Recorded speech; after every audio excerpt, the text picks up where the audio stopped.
Oh, my mic was muted. No idea why. Okay, let's start that again, shall we?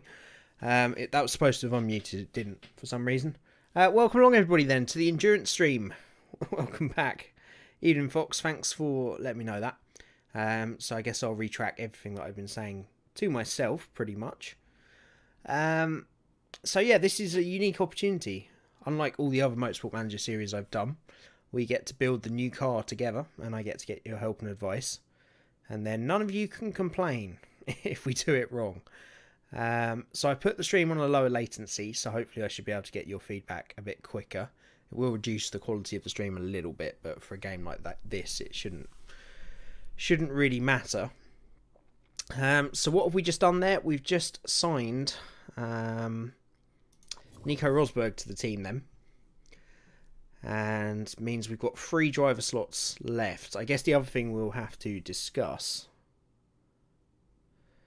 Yeah, I probably do have the best drivers. We already do, but we're going to keep going and try and make this the best team possible. We definitely need some work on the HQ though. And of course the car this season. But I think the best thing for us to do is just get this season finished, so that we know the budget we've got to work with. So I guess the first question is whether you think Jean-Eric Vergne should stay as one of the XF1 drivers. Obviously he's a little bit cheaper and he's already got a contract, so we don't have to break him out of it. But let's see what we're going to be getting then. 34 million for 4th. We'll take that. That's not too bad at all. Manager of the season was Lola Mills at Signatech, and driver of the season was Andre Nogaro from Signatech as well. So I wouldn't necessarily disagree with that. Signatech to beat Porsche, considering... Oh, they didn't beat Porsche in the end, but to come so close, considering their budget, is not bad at all. So... rule changes this year is that weight stripping is introduced. Shouldn't make much of a difference to us.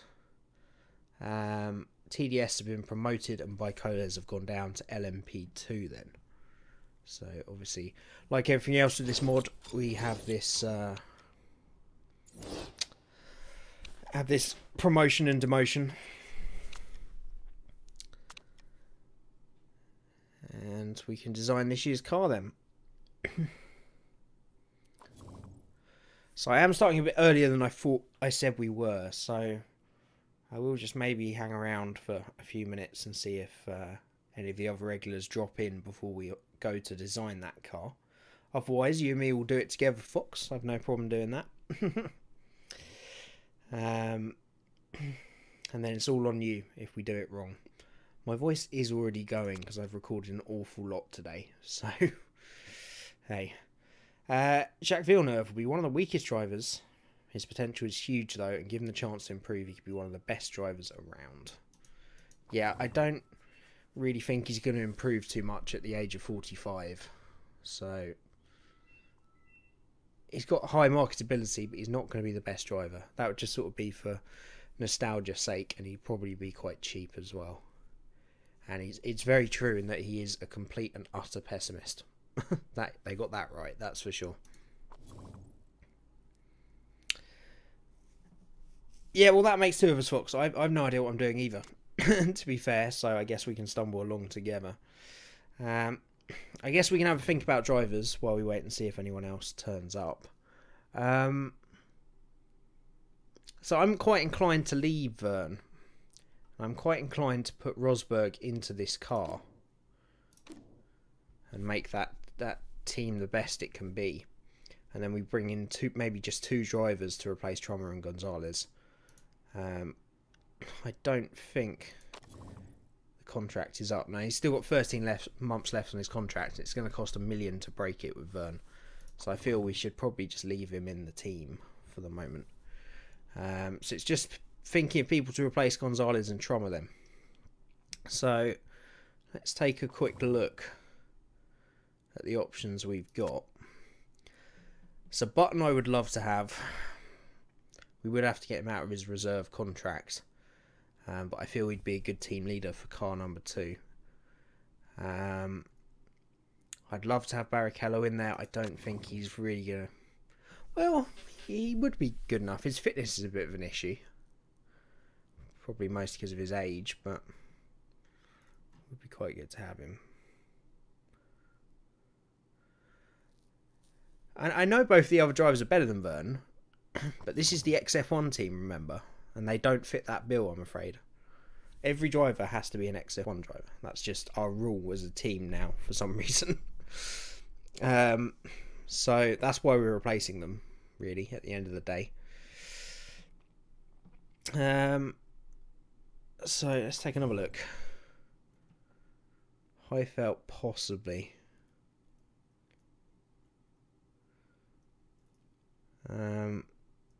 We could, of course, get Kobayashi from Toyota.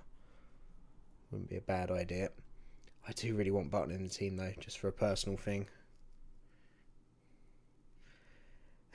Even Greg, how you doing? Yep, got to remember these rules, of course. Right, I think Button will be a favourite. We'll go for him. We went for him last season, but we couldn't. He didn't want to know, unfortunately. I feel we've got to keep the cost down. Kobayashi would be another favourite, but it's pretty expensive, and we'd have to break his contract. I do like the idea of Barrichello. I do. The rest is not a bad shout either. We could have an all-British team. Button, De Resta, maybe Anthony Davidson. Alonso, that's going to be expensive. We can have a look.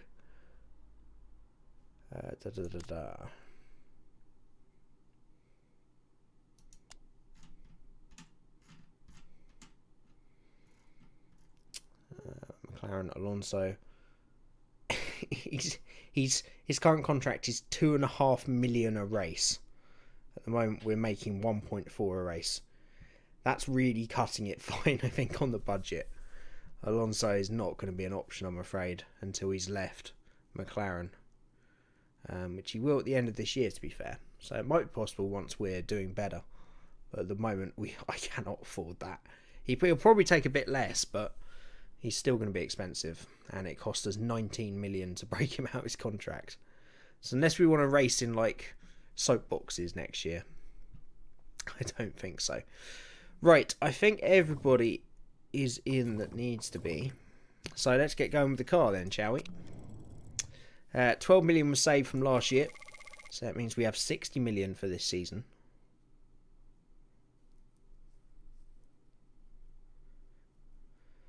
Yep, Science in is if he's dropped in this series too. That was actually the rule, wasn't it? If they're a main driver in Formula One, as in not a reserve, then we can't hire them. They've got to be either unemployed in a different series or a reserve driver. Then we can. Right. So Toyota and Porsche, as you would expect, have locked out their engines. So that's going to make things a bit tricky. Yeah, the prices are a lot, aren't they? Fuel's a bit cheaper. Chassis still expensive. Brakes. Advanced CRS. So we'll start with the engine. We can always modify them back if we need to. So it's looking like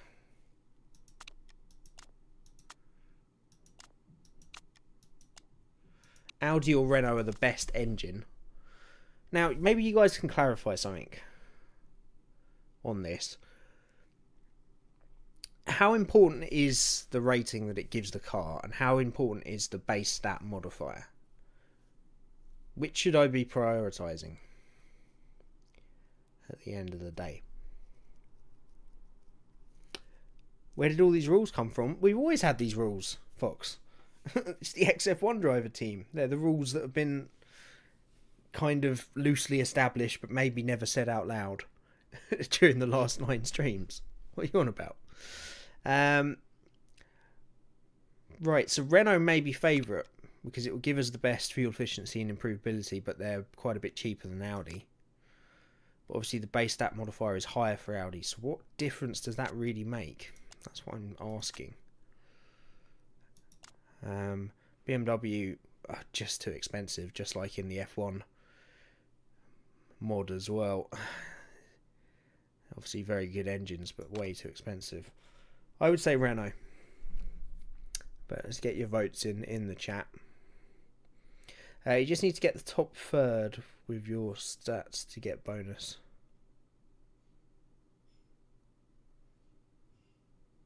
Get to the top three. What? Finish in the top 3 in the championship. Base stat just adds the engine performance. Yeah, but I mean, what's more important? Is it these numbers or is it the? Because as far as I know, these numbers don't affect the parts you start with.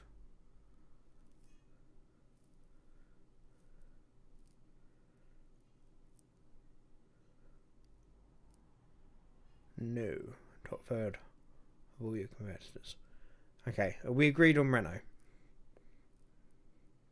I think Renault. Fox says Renault. Anybody else in chat? And Greg? Yeah, I think for the money, I can't see a massive benefit to going to Audi, and that 6 million saved could be better used elsewhere, especially as we're spending so much on drivers. The stars affect your wear bonus or penalties.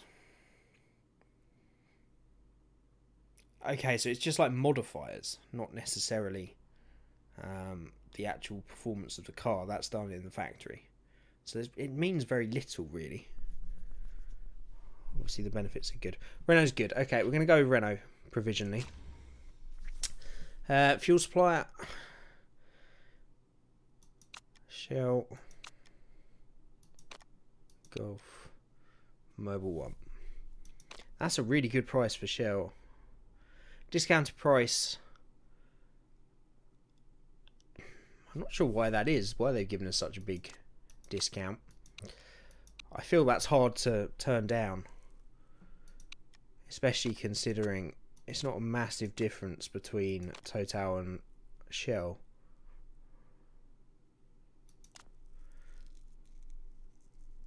It's important during race, especially tyre wear.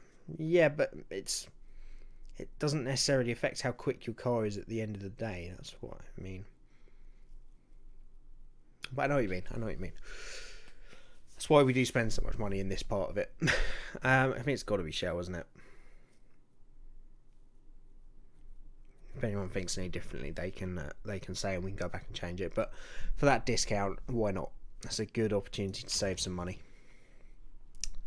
Right, chassis material supplier to build the chassis. That's essentially what it means. Because Dallara build chassis, they don't supply materials. God knows who they are. I'm going to pretend I can understand that in Japanese.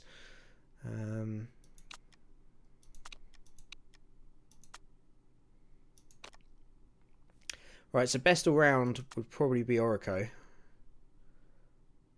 Orica, sorry.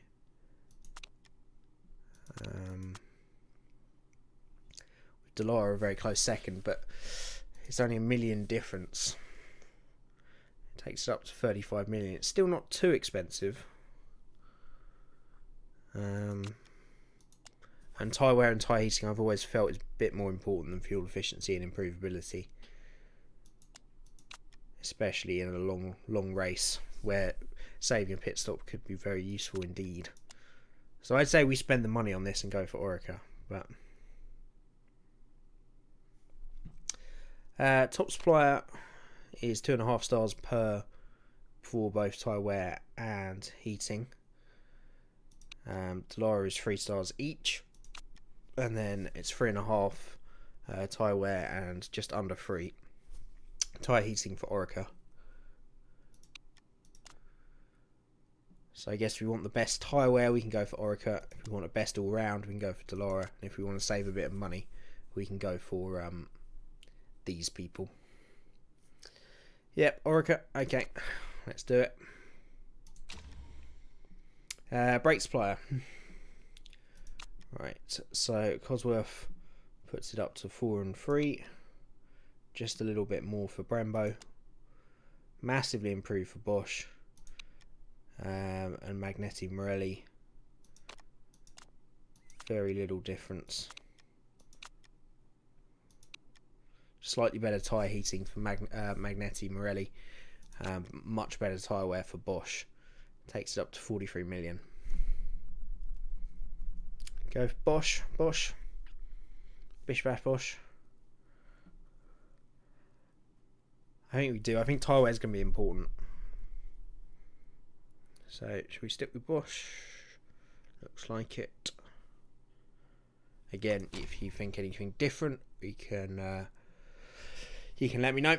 And 43 million plus, these are all the same, so it's going to be 46 million. Leaves us a bit of spare money as well to maybe do something with the HQs, so I'm fairly happy with that. Right, ERS. We either go for a supercapacitor ERS. It's a small energy store with incredibly fast charge time. Also has good life when using power mode. Battery ERS is a large energy store which works best as an all-rounder. It has average charging and discharge times in all situations. Flywheel ERS is a large energy store. It lasts longest when using hybrid. The ERS we were using a lot to save fuel last season, so the flywheel would be the best for that. But we did sort of find that the last couple of races of the season we did do better off being more aggressive.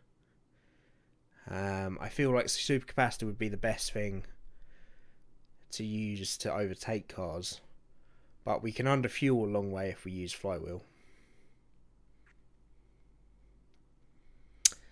So I don't know. Best all-rounder is best of both worlds, but it means obviously we don't excel in either situation. If we make a decision for the season just to underfuel the car, which is going to require somebody, maybe me, to do maths, then we can go for flywheel. I think we go for flywheel and just take that decision that we try and underfuel the car where possible. This means we're going to be a bit lighter, which should help everything else as well. Okay, I think we'll go for flywheel unless anybody thinks differently.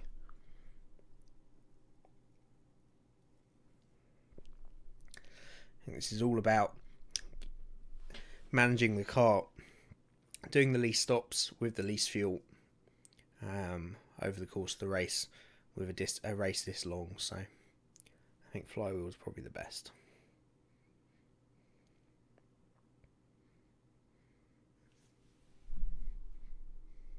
What did we use last season? So this is actually a cheaper car this year. Somehow. We used Gibson engines last year. What's the difference? So Renault is a small improvement and they're cheaper. Well, no, they're a little bit more, but we're saving overall. Okay. I think we're good to go.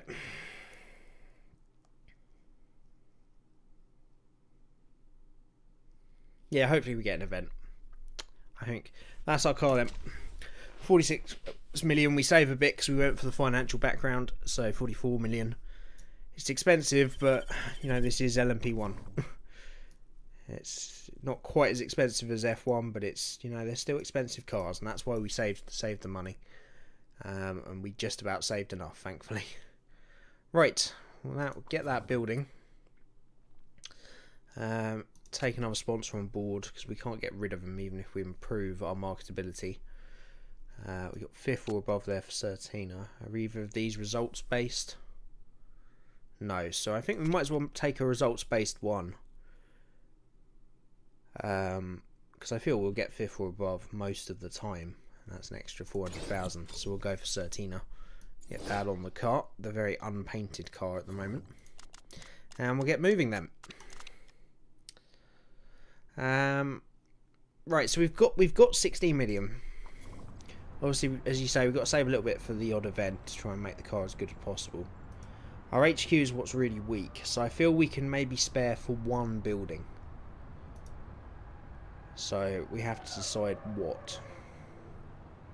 What's our marketability at currently? 65. So we need to bring in a couple of drivers that's going to raise that. But is it going to raise it above to the point that we need 5-star sponsors? You see, buildings I never know. If I had my way, I'd always upgrade the factory until that's full. I guess design centre would be useful down the line. And we're not exactly going to have any young drivers. So I'm completely open to you guys on this. Was that a no for well, no, I definitely can't afford the factory. If I had my way, when we have money, I would always go for the factory above anything else, but we don't. I'm completely open to you guys. Do we save the money and just use it for events, getting the new drivers, and then making sure we can get lots of new parts on the car early on? Or do we just get one building? Maybe a test track. I feel engine would be the most important thing in this formula.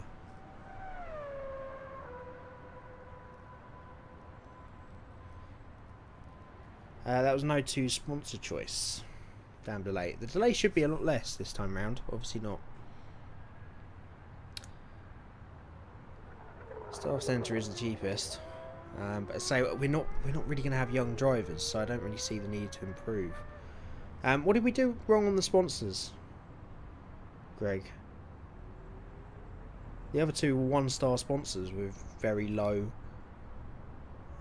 rates. That was definitely the best option.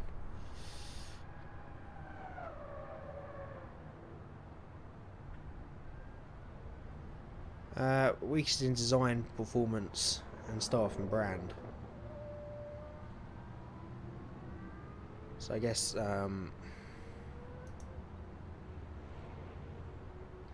we could upgrade the design centre.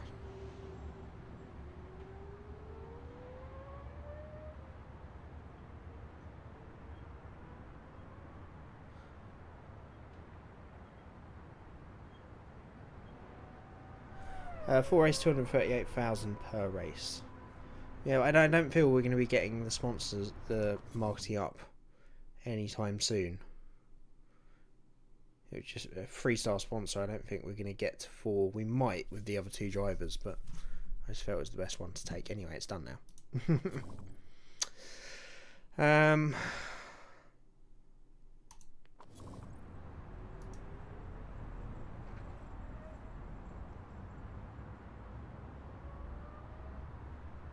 Not getting too much help here, so I guess I'll just choose one.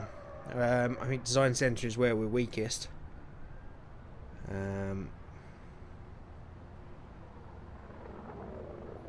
We are quite low on performance as well. I know what you're saying, Fox. It's just that in 4 races time I don't think we're going to be getting 4-star sponsors, so it doesn't make any difference. That's the thing. I'd rather get 200,000 more per race, hopefully, in that period of time. Look, I'm just going to choose if we've got no no general consensus. I would say it's either design centre or test track. So you can vote between those. Test track or design centre.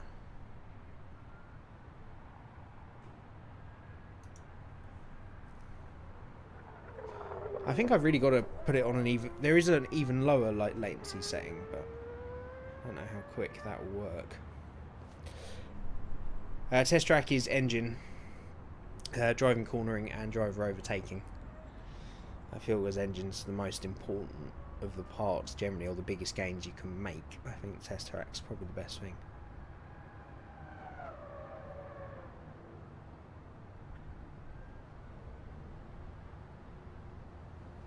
and Test Track helps with.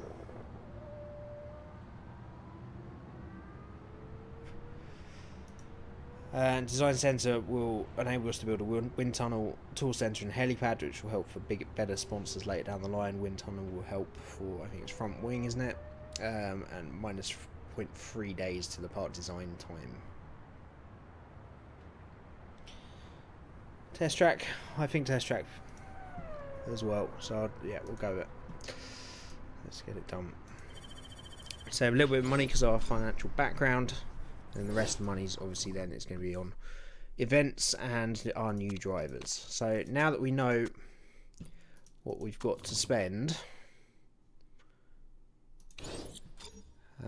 we need to pick up the other two drivers we're going to go for them. So I think we should probably decide the other two based on marketability. I wish there was a quick way to go through these, but there's not. It won't tell me the marketability when I hover over them, which isn't great. But we'll put up with it. Alright, so Jensen would be my favourite in terms of just who I'd personally want on the team, but his marketability is not great, which is a surprise because he's an incredibly marketable driver. But anyway, Paul di Resta's 69, that is boosted by 5 by his pilot's license. Timo Glock's 40, Buemi 62. They're all quite boring characters, aren't they? Apparently. Durassi, Senna, 51%. Kobayashi's pretty high. He is a reigning champion though, so that's why.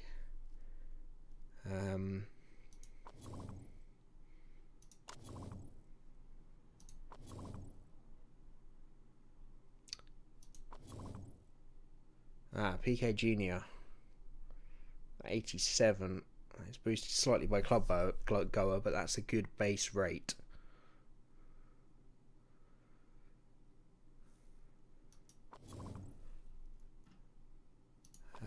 Rubens is incredibly high as well.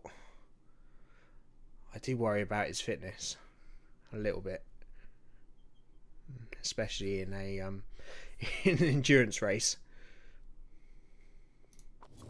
Okay, I would say our candidates are Button, di Resta, Kobayashi, PK Junior and Barrichello. So let's just, for the sake of this, quickly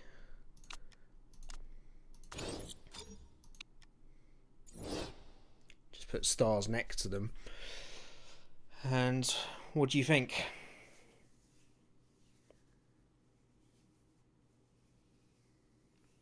A lot of the normal red zone for Barrichello. Oh, what? Because of the fitness? Yeah. Well, yeah, that's obviously down to his fitness. So I don't think he's suitable for this championship. PK and Paul. It's got a certain ring to it, isn't it? We could do all three, to be fair. It's just Jean-Eric Verne fits the bill and we don't have to pay to get rid of him. It's gonna be costly whatever we do. Okay, Paul di Resta and PK I'm definitely on board with. Do we get rid of Jean-Eric Verne or leave him in that car for this year? I think we leave him just because of the extra cost of having to break the contract. This is already going to be costly enough, getting these two.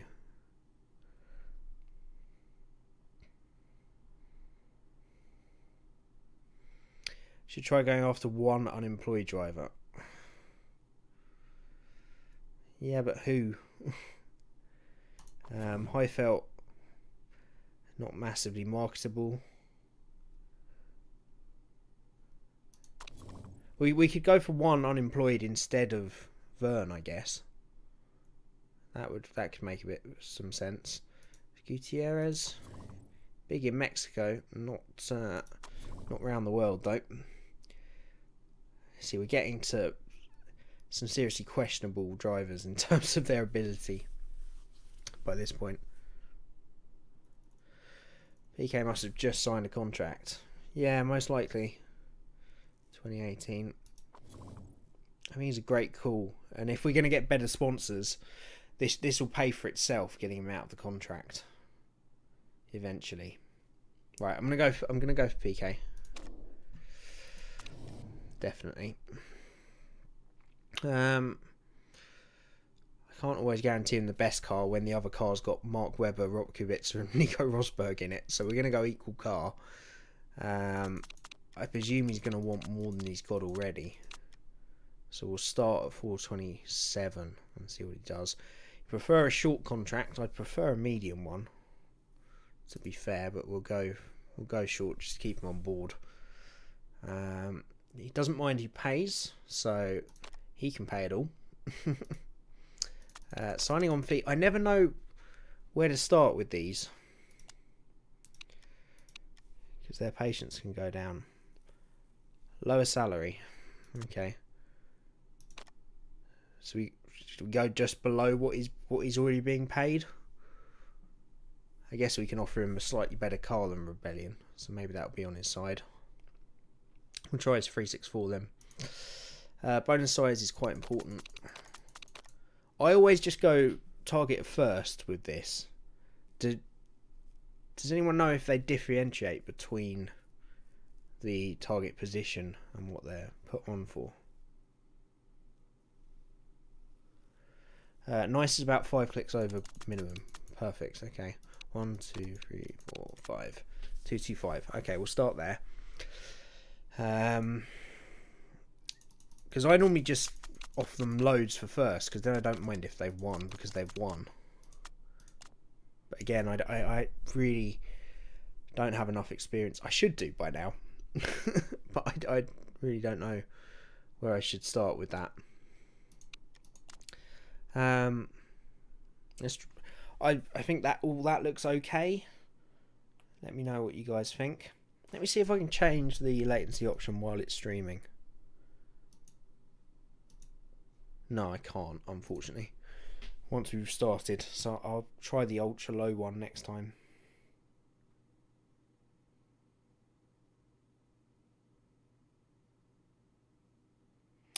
Quite important is 1, 2 clicks under max.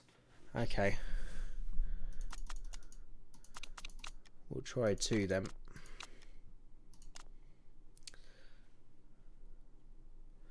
Okay, let's give that a go. Let's see what he says.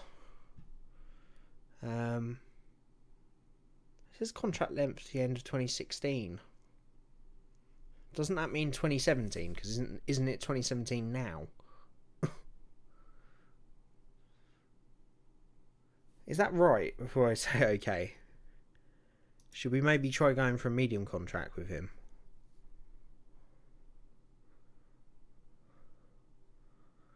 I would prefer him on for a bit longer than that. Yeah, I think we go 2018. Okay. We'll see what he says. It's going to be a bit of a hit to the budget, but look, I think drivers can make a big difference in this. And the rest of them. Let's see what he's got to say. Currently in DTM, so... stats is fairly important. Again, we're going to go equal car. Wages are important to him. He's currently been paid 150, so I'm going to go hugely over. So I'll probably say 194. It should be 2017. Yeah, I don't know if that's the mod or what, but I'd rather not find out the hard way. We'll go 2018 on all these. He doesn't mind who pays, so he can pay it all.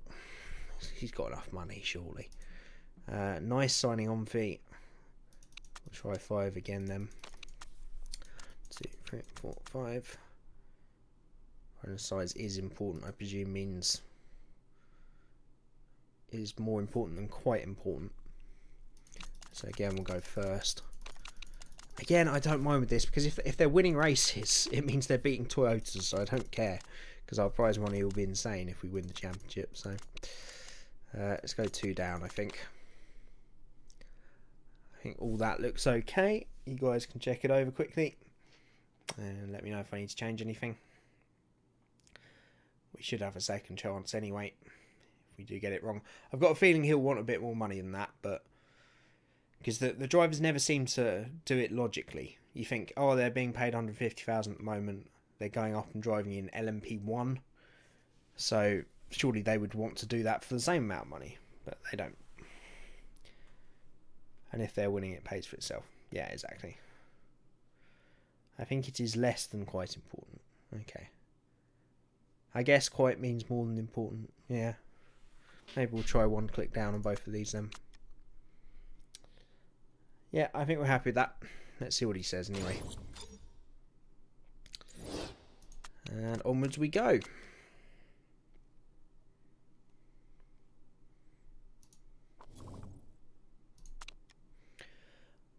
I'm glad Marcus recovered.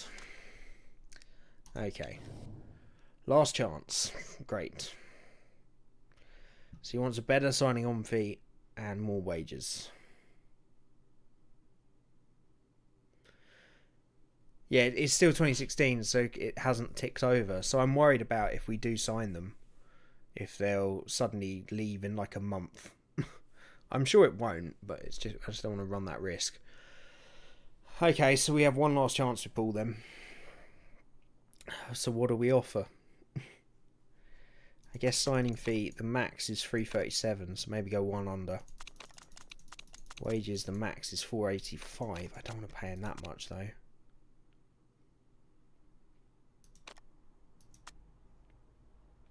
Thinking 355. It's a bit high for what he is, but he's got good marketability. Put the bonus size up a little bit and maybe put that down 1. I don't really see any problem with not making that max.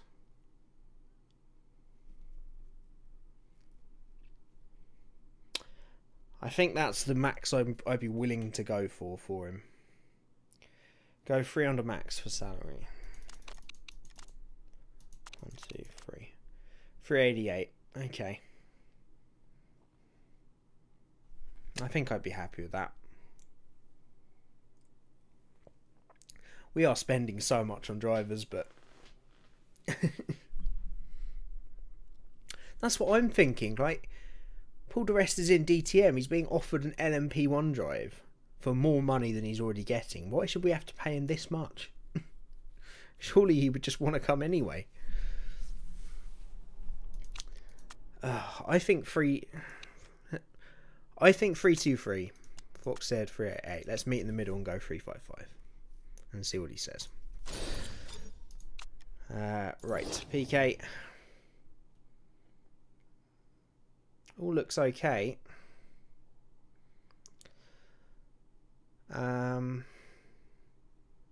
Let's maybe just adjust these. He's got a bit of patience on him. This is mostly because we're not offering him a short contract that we're having to pay a bit more.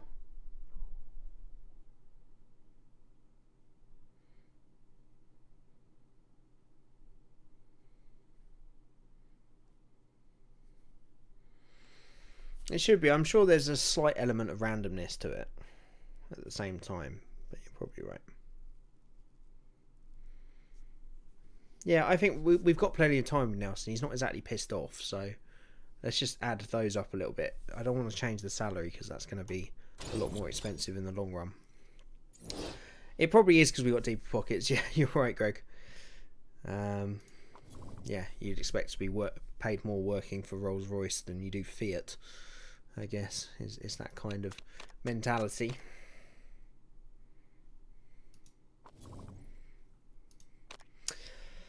Right, tyre trade-off, tyre heating for tyre wear. I generally think tyre wear is more important. Excuse me. We're already maxed out on tyre wear. I feel we stay with tyre wear.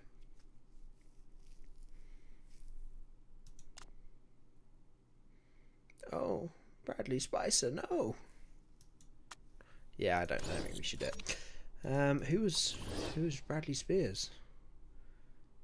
Is he our chief designer? He was our chief designer. Oh god, we got more money to pay out. Okay. Right, I guess we need a new designer then. It depends on your competitors. Would 4 stars keep you in the top third?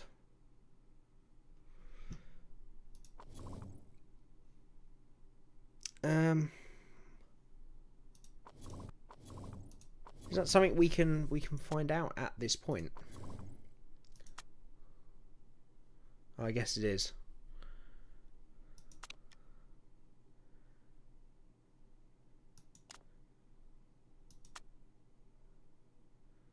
Yeah, kind of. See, if you go on these, this is where the discrepancy is though, because our stars will be matching Porsche and Toyota almost this season, but the base value of our parts is still going to be a long way below, I feel.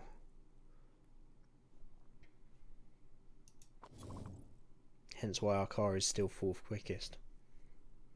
Anyway, we've made that decision. Let's move on. Right, we need a new designer then. Christ, okay. I guess we're paying out for everything else. We may as well pay out. Now, this is one I would agree with, that we should go for somebody unemployed. So maybe looking at someone like Jade Duff or Lucas Grove. Let's just favourite those two quickly. Lucas Grove and Dino.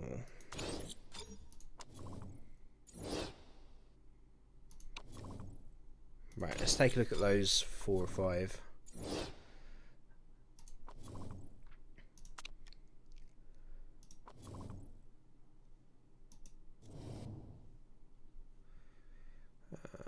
Favourites.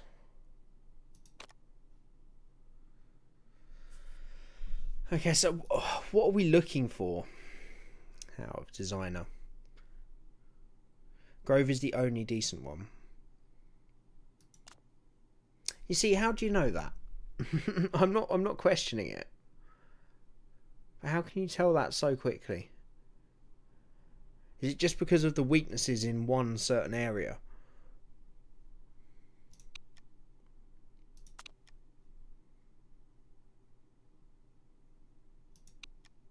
Because some of the others look good. Well, Haugsner looks okay.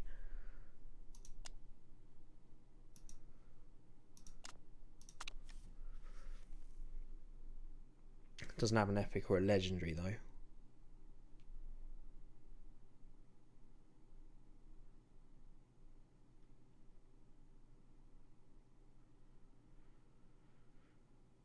One rating for one of the parts and you have no spec parts.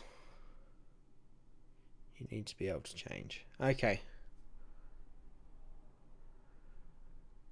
So would not Hausner be a good option as well? That was pretty weak on the engine though, to be fair. If we're building a test track, we want someone good with the engine.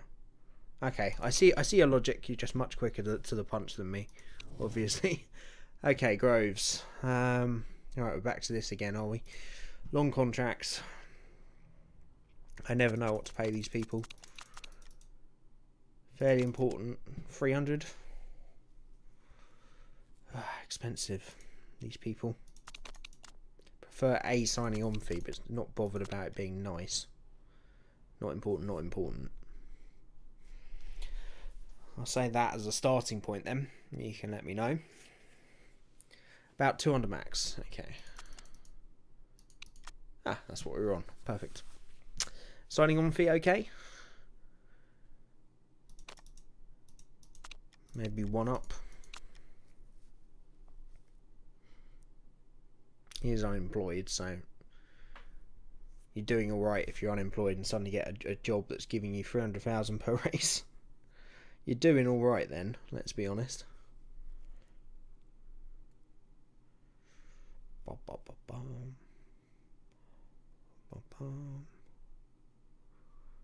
Mechanics are okay. They're on for another year, so we'll leave them on. Signing fee is good, and I throw the finish bonus in for a cushion. Okay, we'll go the same as we have with everybody else. You only get paid if you win. I had a couple of clicks on there then. Yeah, let's just go 18,000. That'll be fine. Okay, cool. Let's see what everybody says then.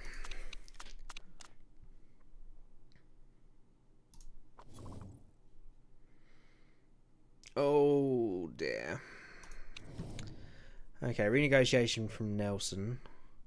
I think we're probably going to have to put those wages up. And let's increase the signing on fee by 1 and just see what he says. The rest is not happy. Oh, it should have been minimum for the designer. Ah, sorry, I've done it now. It's one of those things. I'm trying to wait for you guys, but I think this latency is still not what need it to be. We got to move on at some point, so I can't keep going back. Oh, that's annoying. We've lost the rest of them. Back to the drawing board. I guess they don't take it again, do they? No, we've got to wait a full season. Should have offered him more. Okay, so I feel like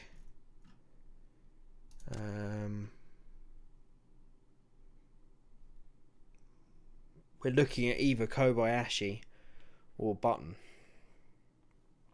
Now, Kobayashi's going to have a much higher marketability, but Button, I think, will be the better driver. So, which do we go for? Is Science free? I don't think so. I'll take a look. I'm pretty sure he'll still be an F1.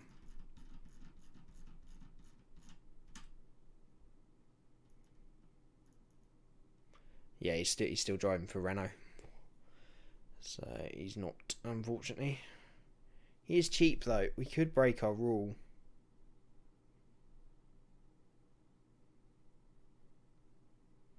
Science free Massa. Massa's still driving for Williams.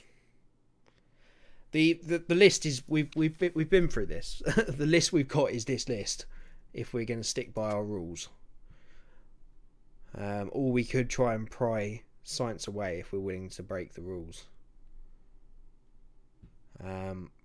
Verline, I can take a look. Again, I don't think so because we didn't scout them in the first place. I think he'll still be with Sauber.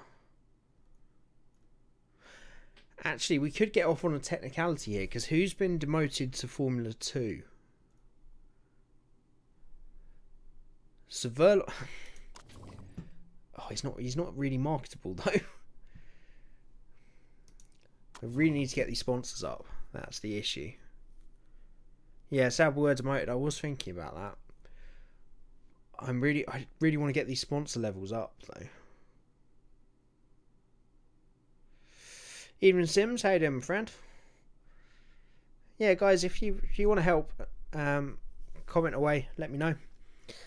There is 7 of you now in here, so you know this was the point at the beginning of this stream. Is for once we could build the team together on stream. So Academy is cheap. He is cheap. We do need to save some money.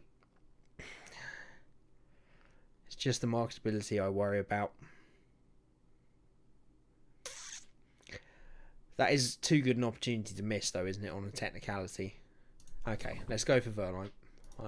I'm sold, Fox. Let's do it.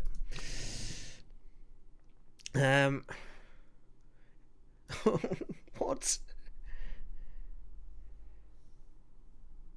Okay, I could take a look at Ericsson quickly to see if he's any cheaper.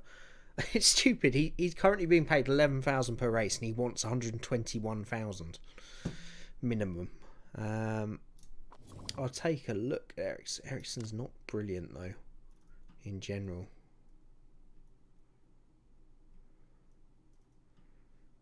Let's just go by name. Where are you, Marcus?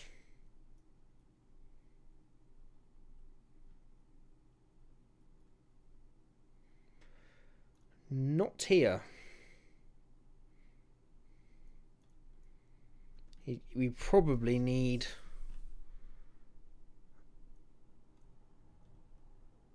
a scouting centre? Don't know, that's odd. That's very odd.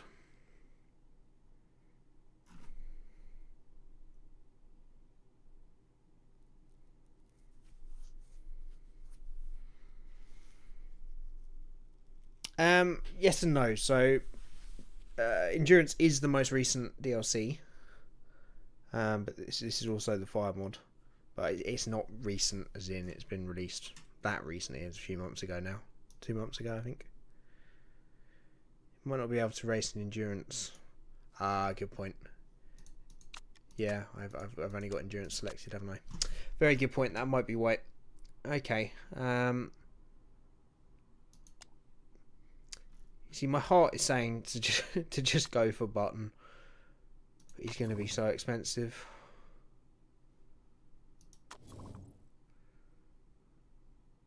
Let's go for Verline.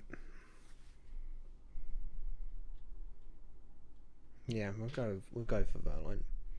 I'm worried about his marketability. That's all. There's not a massive difference between him and Button, I guess. Right, Formula 2. Sauber. Verline. He's not exactly cheap though. Let's be honest. He's going to want a huge amount as well. Oh, sure, Fox. And we got dissension in the ranks already again.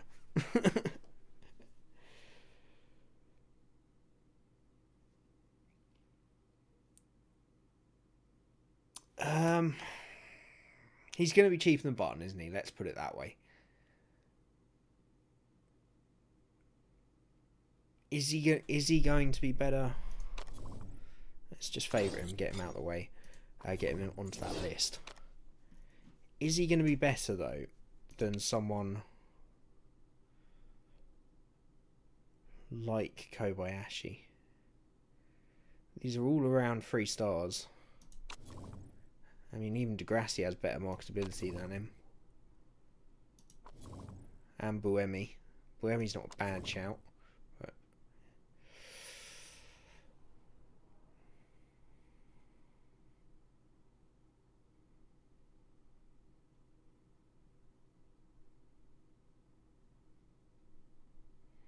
yeah, the fact that they have to start off at 100,000, I guess that's just what they expect. From the championship, because there's nobody in LMP1 that's being paid under that.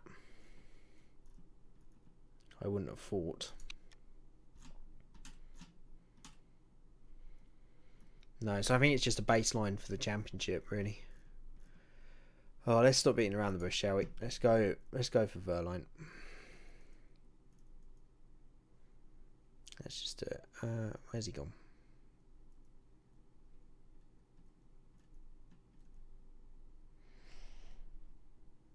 Because he's not scouted, we need to go on favourites. Let's just do it. Let's get us out of the way, shall we?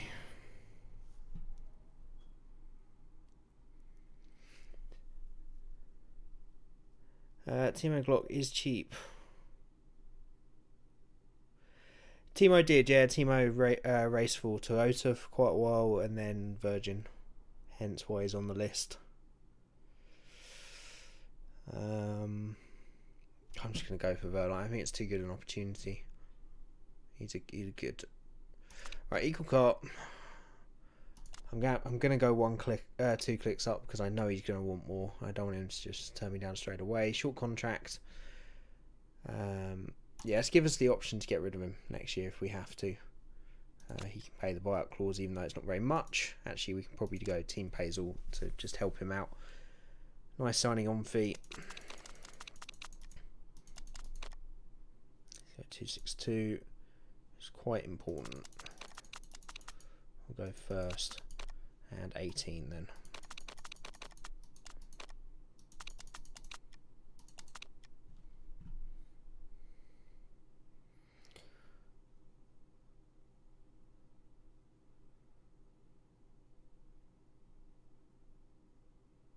Good offer to both. Yeah, that's not a bad idea. Let's see what... let's offer them both similar prices. Similar wages and see what they say. Glock. His markability is okay.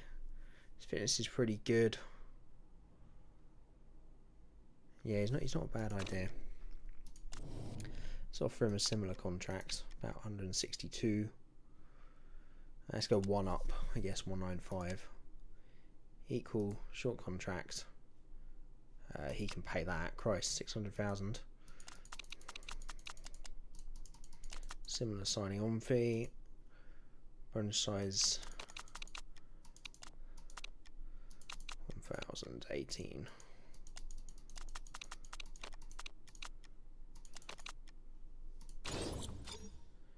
No, I know I won't accept it, but let's just do it for a laugh. Look, I'm gonna go the whole hog, okay? Let's just just for the sake of it. Let's offer Jensen a very similar contract. I'm just interested to see if he will. Let's just offer everybody the same contract.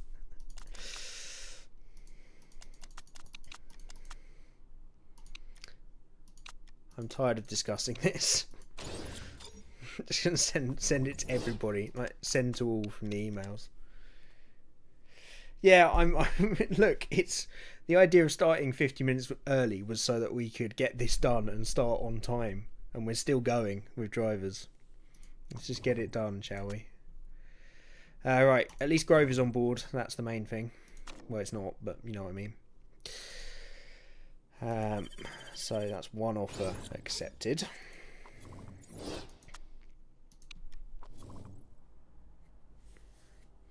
Hey, look, if the janitor is willing to drive for free, he can have the car.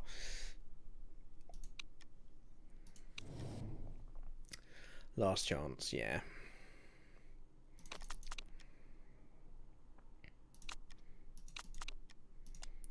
$300 seems to be the most we're going for. I wouldn't pay him as much as Button. A little bit more in the signing on fee. A bit more in the bonus. And then we can sign who we want, yeah?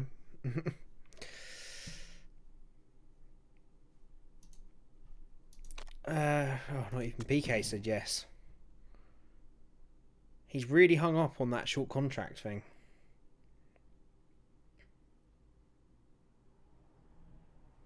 I really want Button Sim. I really want him. He's my hero. He wouldn't sign for us last year, but I know he's going to want a stupid amount of money. Maybe we should. I'm going to go down one on wages and go for a short contract with Nelson. I don't want to pay him more just for the sake of it. Of having him for 2 years.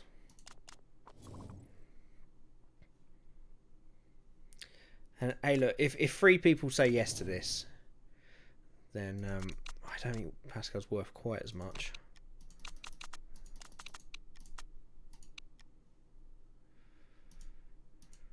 Someone's got to say yes, please. Max on signing fee. Look, I'm not taking advice anymore. We're getting through this driver's bit if it kills me. Oh, he's still not happy. PK's got good marketability. He's not the best driver. Oh, he's so expensive. We'll go 396. But if we can get 2 other drivers instead of him, I might just replace the whole lot. You know, I might get rid of Vern as well if we can get 3 people. Fuel efficiency. What are we at the moment? I think that's probably worth it.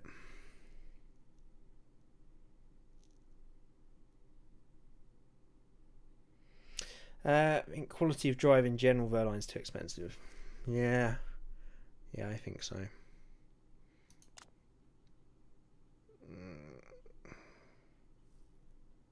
Yeah, I think we do. Yeah, I think you're right. If we've got all these drivers, we've got to do incredibly well in this championship this year to pay for them. So we need the best we can get. Rejected. Fuck me. I mean, that was going to be expected from both of those, wasn't it? Right.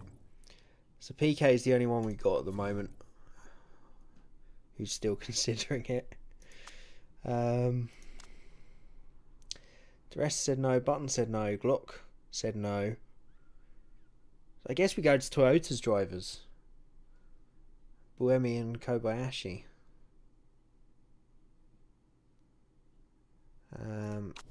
Degrassi, it's not a bad driver. His marketability worries me a little bit. Senna's not a bad option. It's going to cost a lot to get him out of that contract.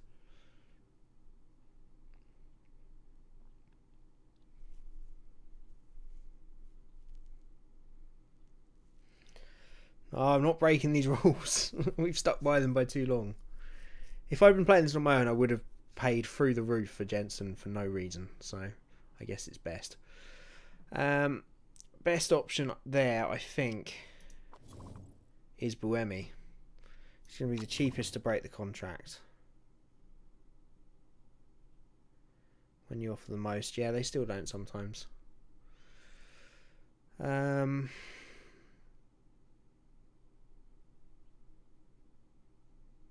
about D'Ambrosio?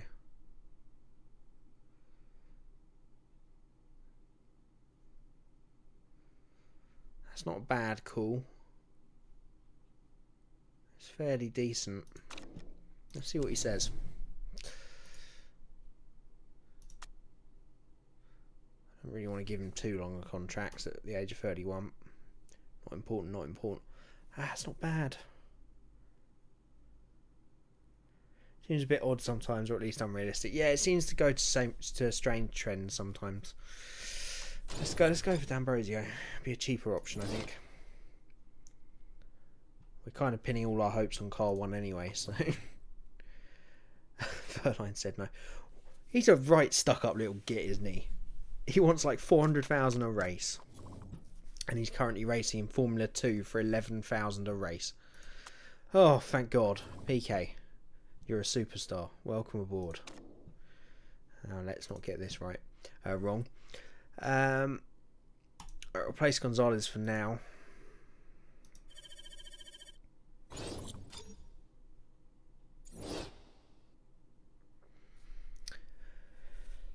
No, but I think what it means, Greg, is it's unrealistic sometimes what they demand. Like in that case of Verline, he's being paid 11,000 a race.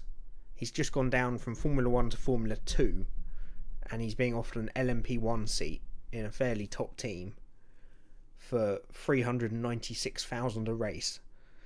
It's a massive increase. And they're still not interested. Well, I'm glad you're no longer listening to offers, Nelson. You've joined the team, mate.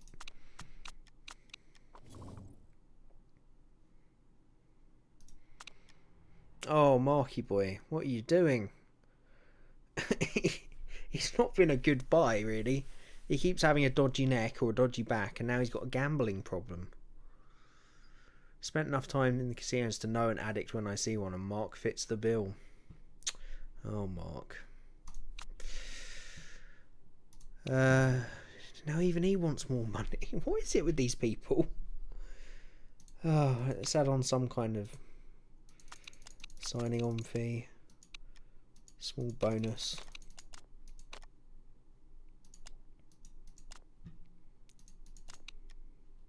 Let's go for the long contract then. See what he says. He'll be a cheaper option, I guess.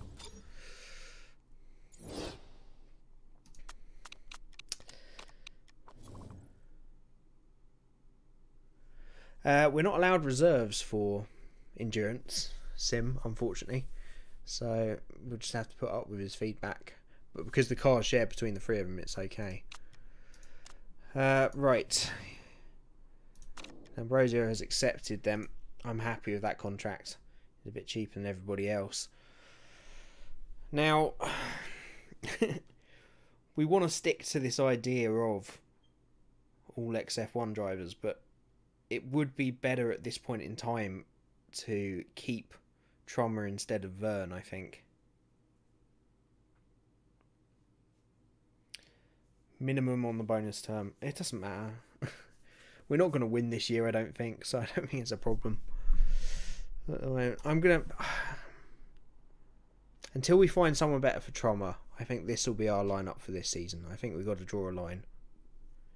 Get rid of Jev. Yeah, I think so. Initial prices were too low and second season is a bit more realistic. Okay, I guess so, yeah. Okay, we're done. I'm done with drivers for this year. Whoever I can find lying around the factory to stick in the cars, they're driving them now. I've just burnt my entire desk and email system from this off-season because it's driven me mad. Car's not even finished yet. Livery. Ah, oh, something we can all agree on. Maybe. Right, workshop then. I guess some of it's normally like the first 5 or 6 are the official liveries. That's that's a Red Bull livery. Oh, these are all the F1 liveries. So maybe we've got to go further down. Things that's going to fit the endurance.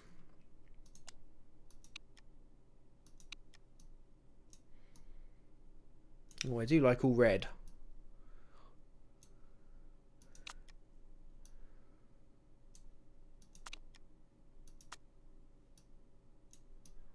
I do kind of like all red. It's just simplistic. What do you guys think about all red?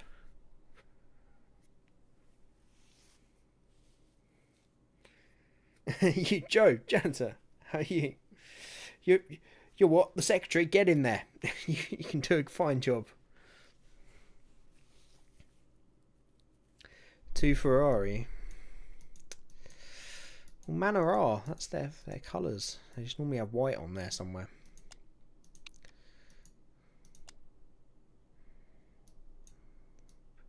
Go for the free stage. White, red, black. 62. Oh, I quite like the fade.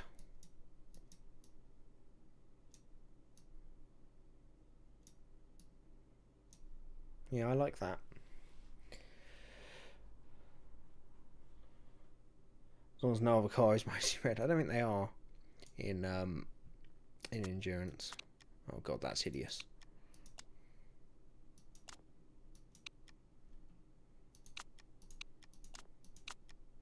I like the fade. I quite like that. I think 64 looks like a Tide car. Oh god, not those. I'm not going to eat it, don't worry.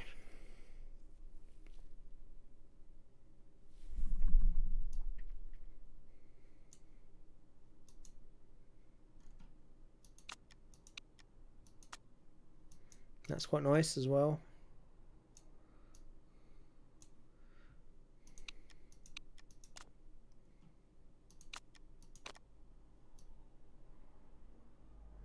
Stripe's quite cool. I'm going to say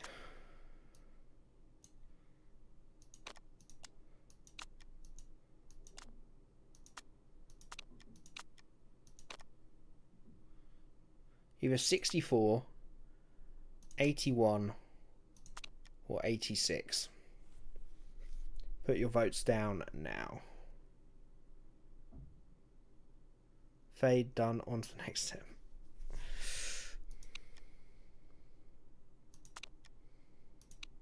'64, '81, '86.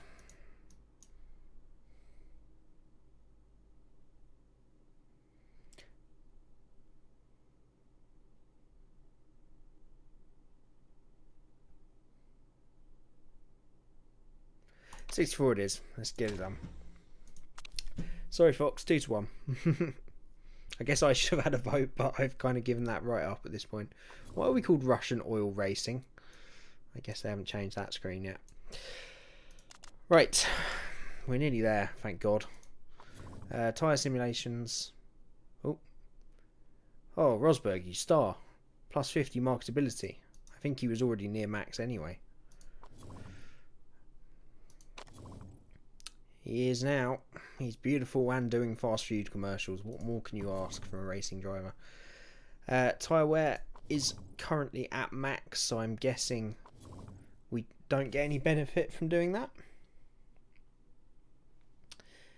Yeah, Russian Oil Racing was the vanilla team, absolutely.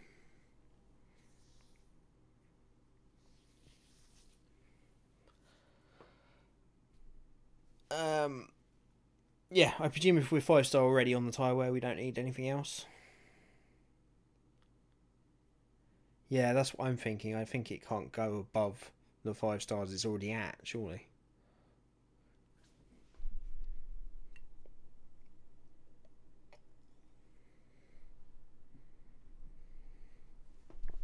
Yeah, okay.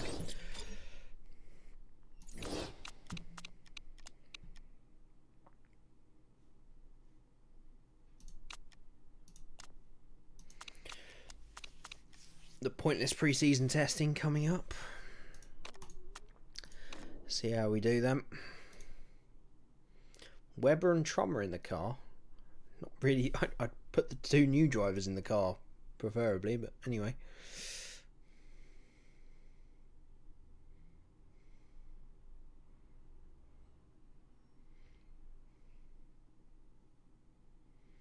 Can't really tell much from the times, but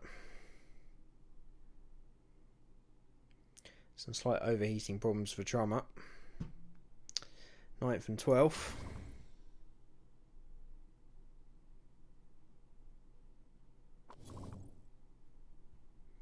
Pits off more drivers with contracts, sure. Why not? Got it. Targets.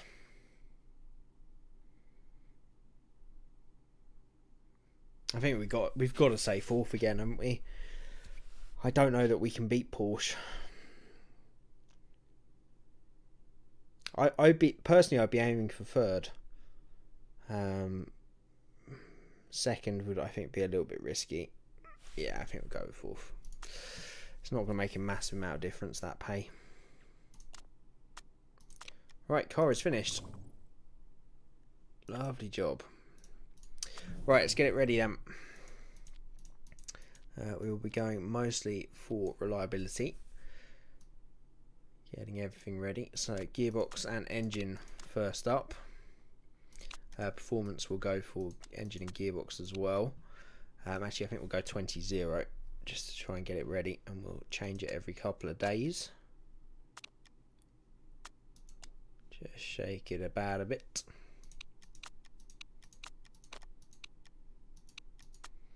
Actually, I think brakes are probably more important.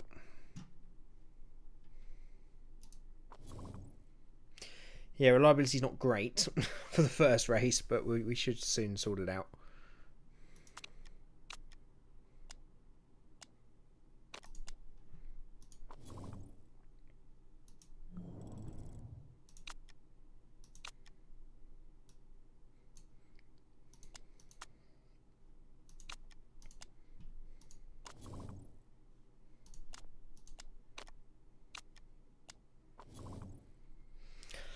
Okay, that's as good as we can get it, I think. So we'll go 5th or above with Certina then. Still making a nice amount of money per race, just around $1 million, which is good news.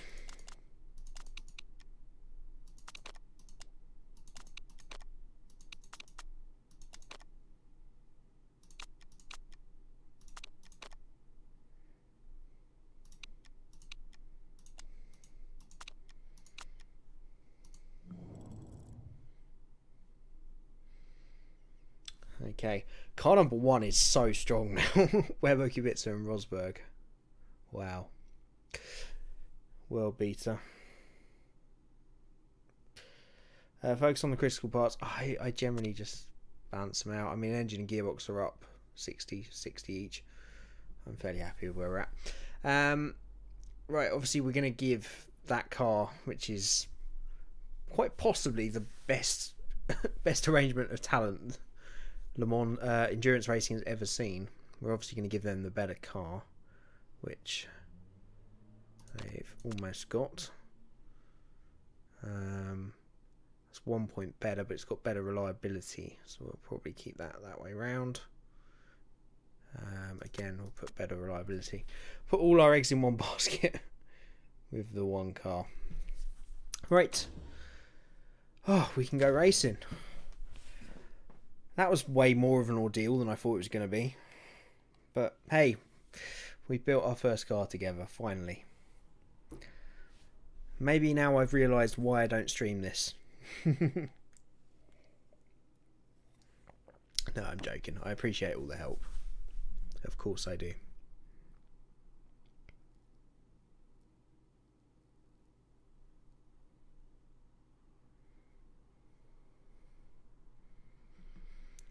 Yeah, we are putting our eggs in one basket with car number 1, but the array of talent in that car, I think we have to. Right, we'll split between Kubica and Rosberg. Thankfully, they both overlap quite nicely. And we'll go between Trummer and PK. Feeling good. I'm feeling good. Hopefully, we can have a good season. Webber's not feeling it already, probably because of his gambling problem. That's up to him.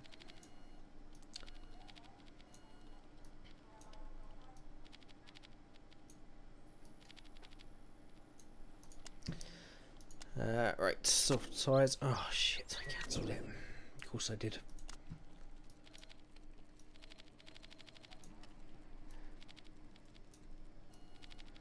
This probably could have been a stream all in itself, the pre-season. But no, I said we would do both, so we will do the first race as well. Right, we'll put Trummer in the car to begin with.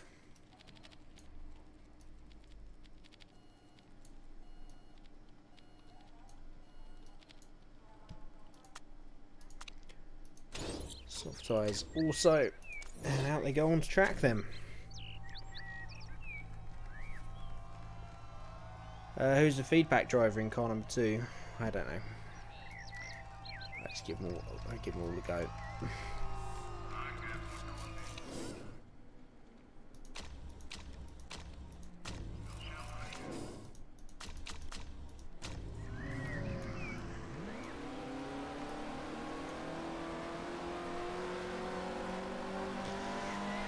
Our new challengers out onto the track then.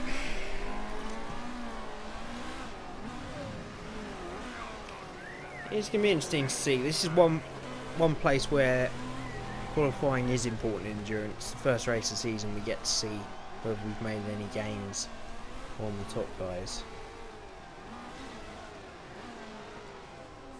No, I don't, Greg. It's just I don't do setup by feedback. By the time you've narrowed it down because of feedback, you would have already got the best setup you could. You can never narrow it down to a single percentage, therefore there's no real reason to send out the guy with the best feedback, in my opinion. That's just not how I do setups. I'm not ignoring you, don't worry. I'm just getting on with it because I can't be here for the next 2 hours as well, so we just need to get going.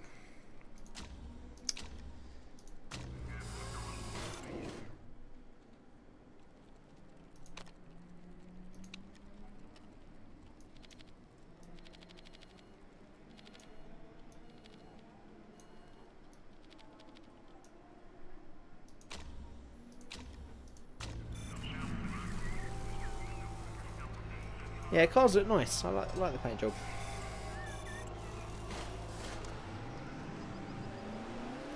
I think we have sent Webber out twice in a row though, but anyway. At least his form's up from 0. It's progress.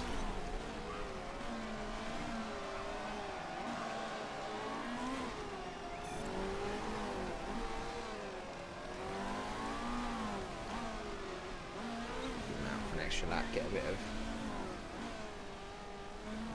this knowledge slot done. Looks like it's going to be dry for the whole session, thankfully. Right, let's bring him back in.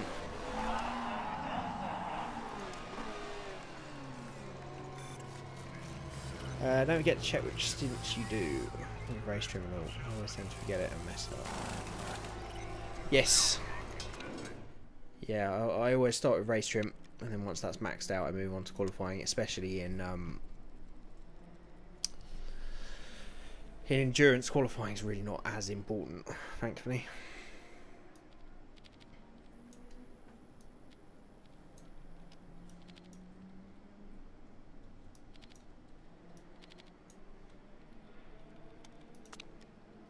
Okay, pretty good start. We'll go one way with downforce and speed balance, and if it's the wrong way we can always switch it back, but let's leave them out for a bit of a longer stint this time, as we've struck gold early. 92% is pretty good, even better for PK. It's more critical when you have shorter practice sessions. Yeah, I would agree with that. Even so, the method I use, which is the one Foxworth told me about years ago, well, a year ago or so, or even longer than that, right towards the beginning, was just working from one end to the other. You're going to work it out, even in shorter practice sessions. I've never done the setup because of it being narrowed. It's just finding the right place on it. So I don't find a huge amount of benefit to it, basically. Let's see. Well, hey.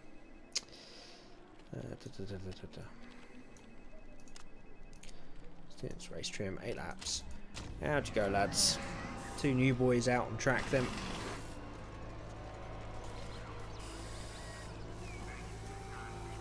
Have I sent Webber out again? Oh no, Robert's out this time, good.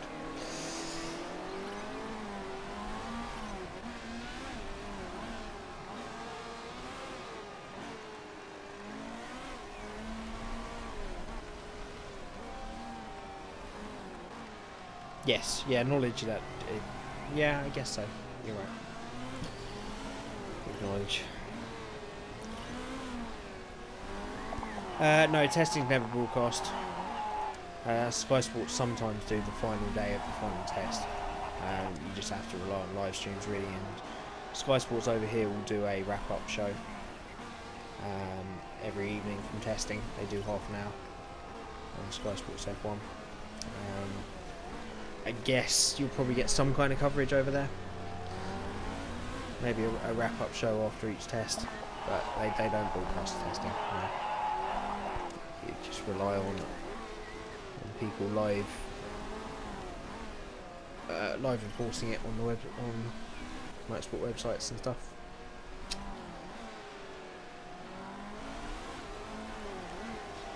Right, difficult to tell times obviously at this point, but we're looking okay on the soft tyres.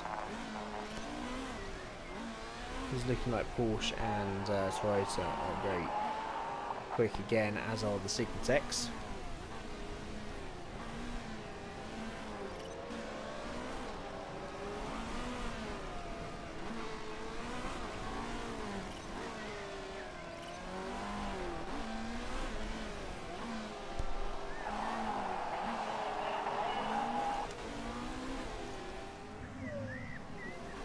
Okay, we'll leave D'Ambrosio out there, bring Kubica in. The end of next month, I'm afraid so, Fox. And so you might have some kind of roundup program on whoever covers it over there from testing.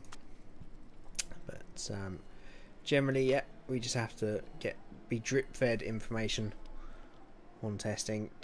Let's be honest, testing very rarely shows us anything, so it's not a huge loss, but it's great to see at least the cars back out on track again, even if you don't see it live.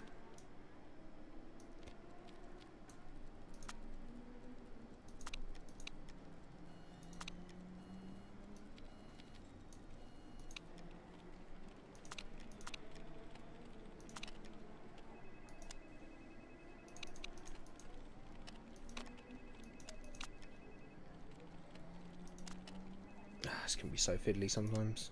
It's probably just what we're going to get for the moment. Right, we can probably put Rosberg out on qualifying trim now. Probably do it on the medium tyres though. Again, super softs are very really not worth their time in leaving out one more lap. Well, not worth the time and endurance. Qualifying is really not worth it. Alright, I think you might have been right, Greg, on sending him out with feedback, because this is taking forever, so I think D'Ambrosi's got very bad feedback. At least Rosberg should have pretty good feedback, so should be able to get that qualifying level up nice and quickly.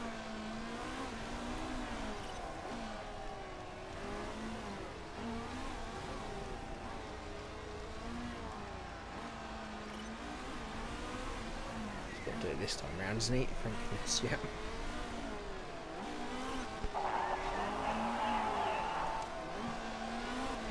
Okay, I think we've gone the right way on Rosberg's car.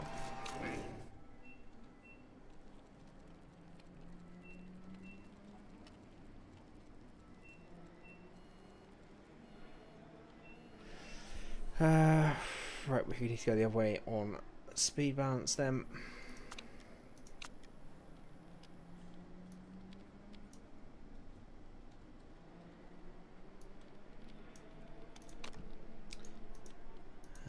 Qualifying trim on mediums. Okay. Out he goes.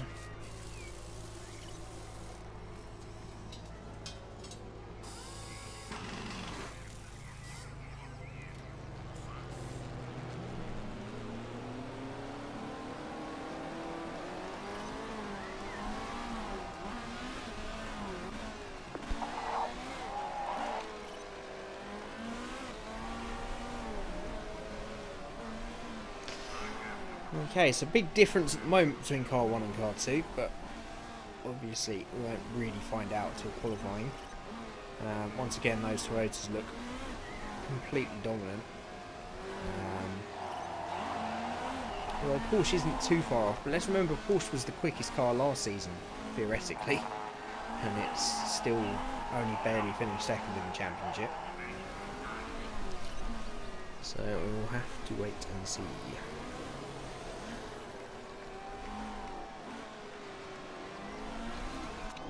Right, that's that. As good as it will be then. 97, happy with that. Just getting back out again, qualifying trim. Same set of mediums.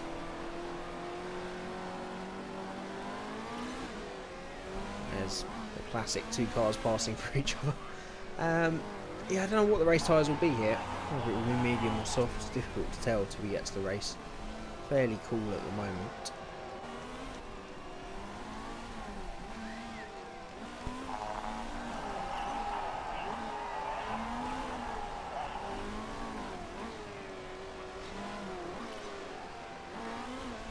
Yeah, this seems to be going on along and a lot quicker, so hopefully we can max these 2 out and that will be our session done.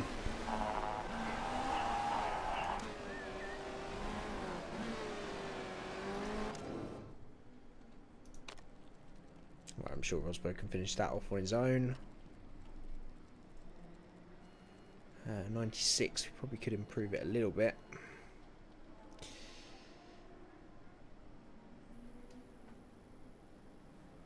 Might try going 1 click back with the speed balance on that. See if it makes a little bit of an improvement.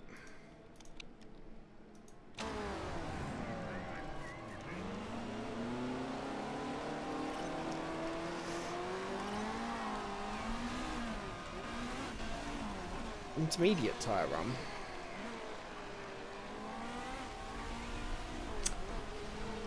Do pray tell, Greg, as to why.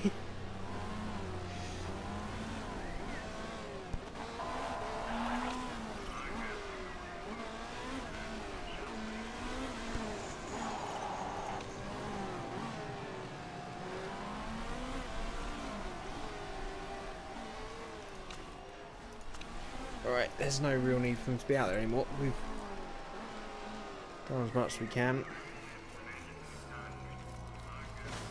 Oh, what? Just to get it up a little bit. Yeah.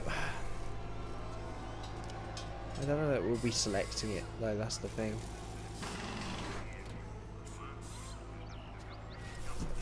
I'd rather take a 15% benefit in the dry than in the like a 5% benefit in the rain. I know what you mean though. Maybe we should have done. A bad idea. Just fine. Let's get through this race. It's been a long stream already, and we got at least another hour and a half, possibly, to get through. And it's late on a Sunday, so a little bit of sleep here. But we still want to have the best first race we can, so we shall continue on.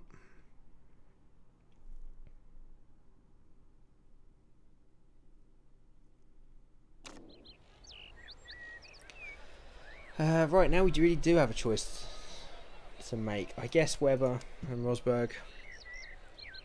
Webber was always a little bit quicker than Kubica generally, and he's in better form. Car number 2.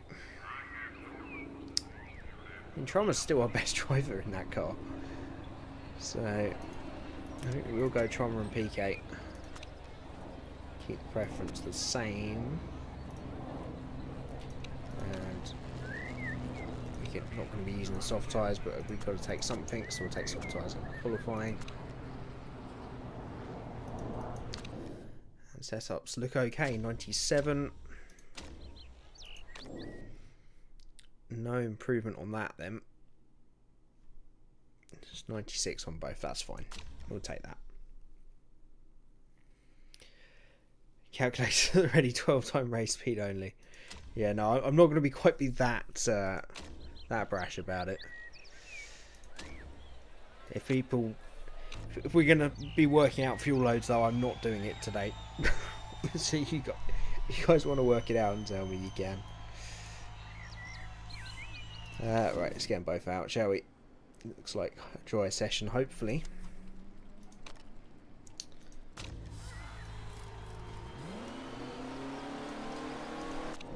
I'd be pretty interested to see here how Rosberg's going to do in comparison to Webber. So, you know, he's been off for a year, ex-F1 champion, obviously used to for the last few seasons. Well, for the last like half a decade, his teammates have been Michael Schumacher and Lewis Hamilton. Interesting to see how he does against the Aussie grit of Mark Webber.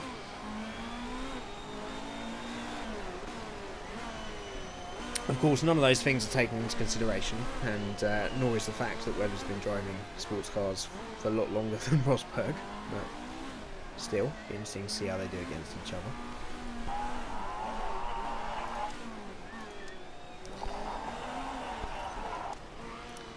Tyre temperature's not perfect, but we'll see what they do. It'll be interesting. I wouldn't expect us to have moved much, to be fair. I think we'll probably still be fighting with Singtech and Rebellion. I think it's going to take quite a few new parts over the course of the season to make a big difference. Right, 1:11.6 for Webber. 1:11.2 for Trummer then. It's a really good time from Simon Trummer. Suggests that Webber maybe didn't get the cleanest lap in. 6th and 9th provisionally then. Obviously, as we know, it's an aggregate of both times. And I think we're definitely going to want Webber to go out for another lap after that. So we will send these guys straight out, so that we can get one more run in afterwards. And PK in the second car will get straight out again as well. It's a good lap from Trummer though, and very close to everybody apart from... Is that a Signatech? Oh, it's Porsche. So Bruno Senna's transferred to Porsche now then. That's what kept throwing me off. So it is a Porsche that's quickest, then a Toyota, then the other Porsche. No, then a Rebellion. Toyota, Porsche, ourselves. TDS. Fabian Barthez, perfect. The ex...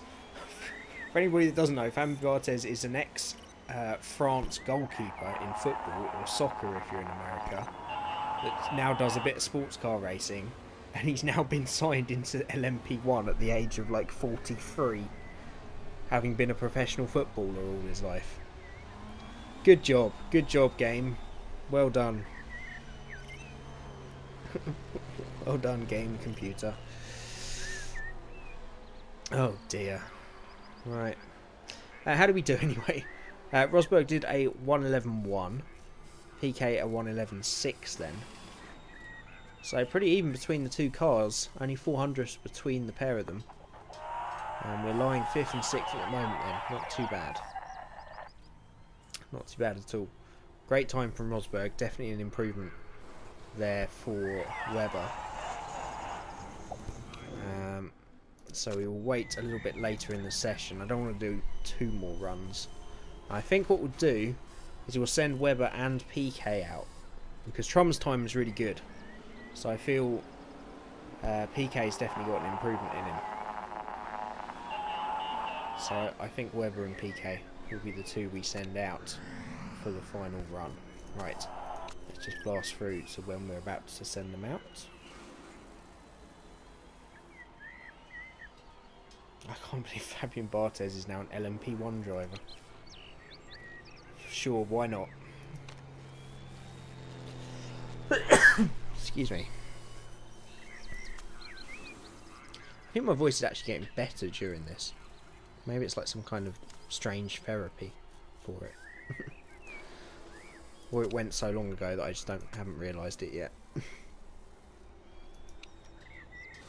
Right, I don't want to cut it too far to the mark, so Webber. Super Softs. And PK. Again, Super Softs. There you go. Like, I always want to save just one set of Super Softs just in case. For the race, they're not really a race tyre, but if we get the calculations a bit wrong and we need someone to do a short stint at the end, then it's good to have one set spare. Replace Tron with Barthez for the lowers. No faults. I mean, that might be a step too far. If we're doing a meme team, we could do a series in future where we're just doing meme drivers. Palmer, Barthez. I'm sure there's some others on there. I would be... Excuse me. I would be interested to see what Barthez's stats are. Considering. And to be fair, I don't know his actual record in sports cars. He might be a very good driver as well. You never know. Evening Humbrian, how are you doing, my friend? Hope you're doing well. Welcome along. Quite a bit left in the stream today, so you're not joining right at the end for a change, so you can stick around, hopefully. Right, I didn't actually get to see what they improved to. We're 6th and 7th, which is okay. Porsches and Toyotas up front. We split the 2 Rebellions. TDS starting fairly well then, with 9th and 10th, and the 2 Signatechs are 11th and 12th. But if last season's anything to go by, then we know that those Signatechs are much, much quicker in the race than they are in qualifying. A little bit of Sunday cooking. Good, Humbrian. What you got cooking?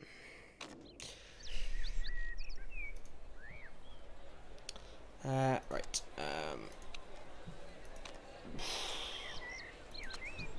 What are we going to do? I mean, what are we looking at for the tyres? 57, 70 minutes soft. 40 to 42, 49 to 51 minutes. I feel we're going to be doing most of our running on the softs. The mediums, I don't know that any driver is going to be able to go that far. So I think we'll go soft for both drivers. We'll go soft and race trim.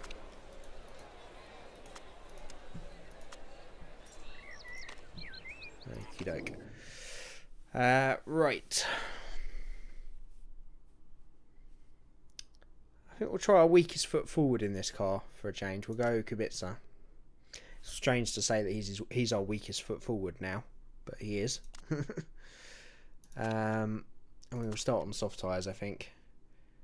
See if he can do sort of 40 to 45 minutes. All these drivers should be nice and aggressive, should be quick. So now let's not forget we got that good hybrid system this year, so I guess we can really find out what it's capable of this time. So the tyres are expected to do 36 to 38 laps. So let's go 32 and see how much we can actually save with our new hybrid system. And car number 2, I think we'll try something a little bit different. I think we'll start with Ambrosio in the car, who's got the best stamina, and we will put the medium tyres on, max the fuel, and then see how far we can go. Again with the hybrid, again with the tyres. So we will push from the beginning, and we are good to go. Chocolate cake, fries and pizza. Oh mate, that sounds good. Don't do that to me. Pretty hungry myself. 2012 season, he won his first race in the FFSA series and finished 7th in the championship in 2013. He was crowned French GT champion alongside Morgan Mullen Trafford, driving a Ferrari.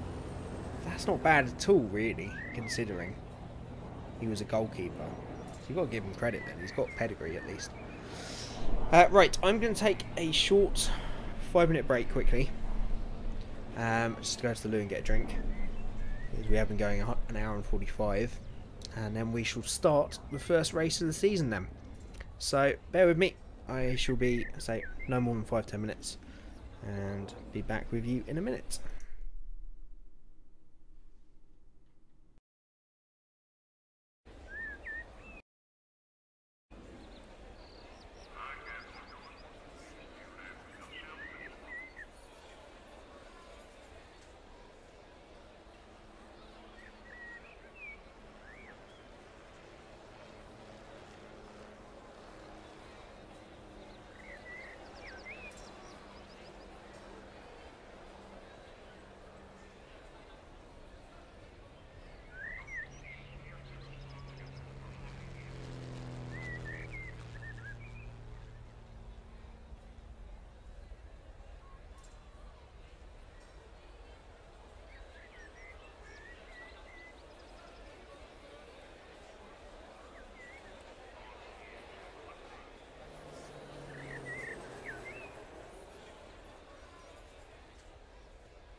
Right, let's do this, shall we?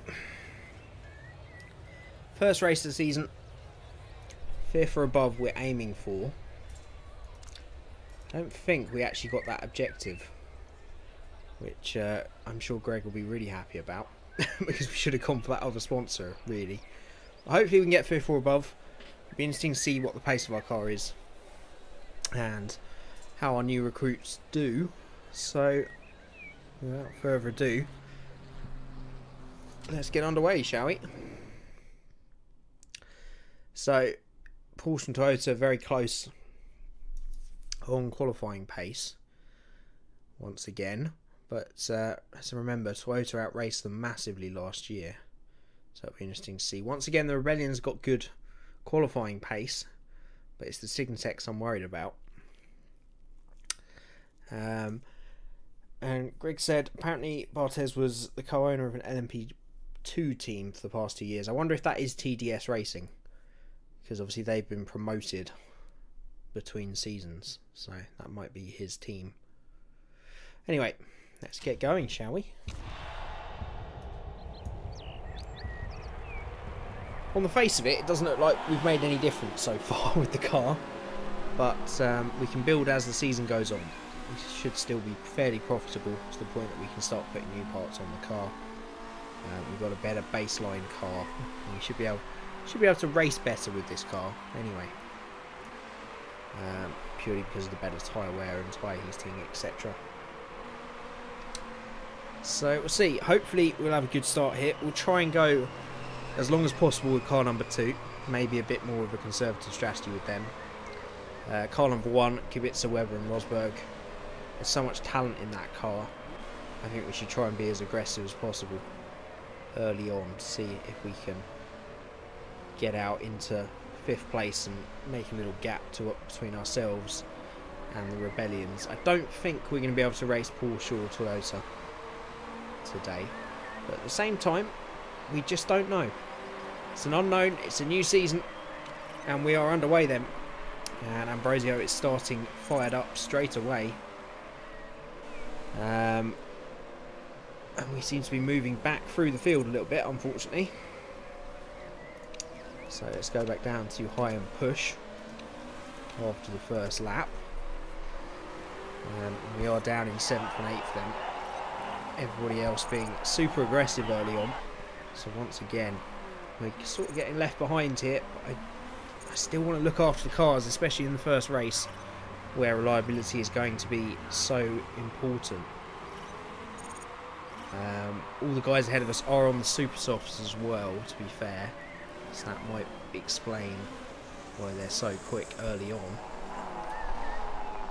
But we want to test our new hybrid system this time around, let's not forget. Tyres overheating a bit, so let's go back down. So we want to see how effective they are in terms of saving fuel. Track much hotter than it's been the rest of the weekend here then, 28 degrees, so we are going to have to look after these tyres. So let's try and get those temperatures back under control. So Kubica is nicely fired up now. We're right down the bottom, and what's going on? It's because they're all using super high fuel mode. They're all using overtake mode really early on, which for once I'm not going to react to, because these cars are going to be fragile in the first race, and I feel they're going to need some repairs later on. So I'm going to stick with this at the moment, but it is quite worrying, I'm not going to lie, how quickly we're dropping off. I just need to get these temperatures back under control, and hopefully we can pick up the pace again a little bit. I was not expecting us to be this slow. Good grief. It's a bit of a problem at the moment, not going to lie. But let's stick with this one. Tyre temperature's nearly back under control. And as long as we don't get too far behind, we'll be okay.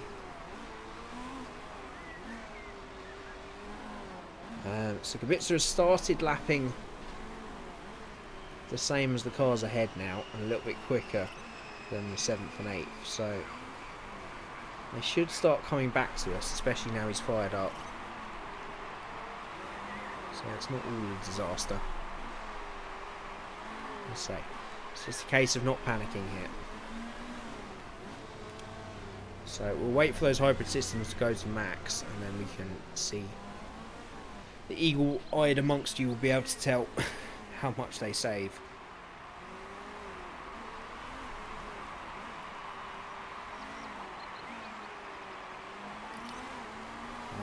Kubica is definitely reeling that gap back in.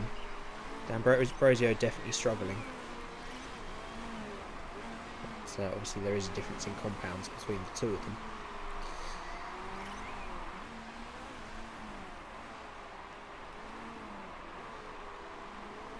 Alright, Kubica definitely catching now then. Well, they just lost a big chunk of time. Maybe it was a boost. Right, temperature's out of control. I don't want to go to neutral because I really want to test how far we can take this car. D'Ambrosio's got the best stamina of anybody. And he's got the medium tyres on. So if he can do over an hour, then that would be ideal this afternoon. So we'll wait till we get to exactly 100%, then we'll test the hybrid systems. We'll try and do it with one car as they cross the line, and then we can maybe see how much it's saving with this new system. To be fair, it doesn't have to be at 100%, to be fair. Just do it as they cross this time around. 18.3 then. And let's see how much fuel it takes by the next time around, and we'll turn it on for D'Ambrosio as well then.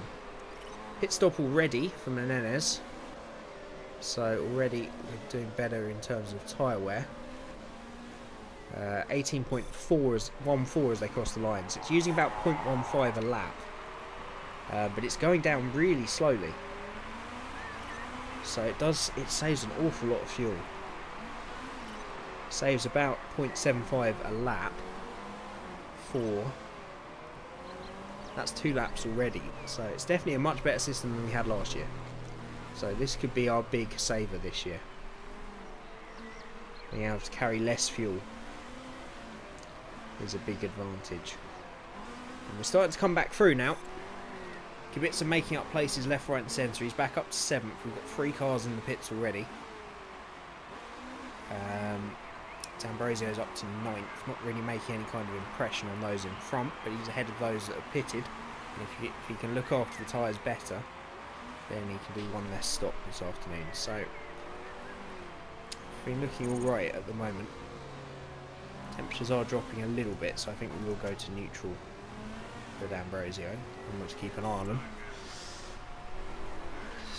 Just don't panic, Mr. Mannering, don't panic.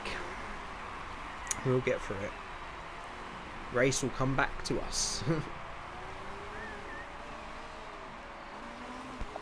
So, who have we got out front then? So we've got Buffon in the TDS cars in P2 at the moment. Hasn't pitted yet. There we've got a Porsche, followed by another Porsche. Rebellion, TDS. One of the Sigmatechs in 7th, just ahead of Kubica then. So the Sigmatechs don't seem to have the kind of advantage they had last season in the race, which is good news for us. And say that 3rd place is what we're aiming for, just behind the Porsches and Toyotas. Because I think it's going to take a couple of seasons for us to really make an impression on those top 2. Fairly happy with how the race is going.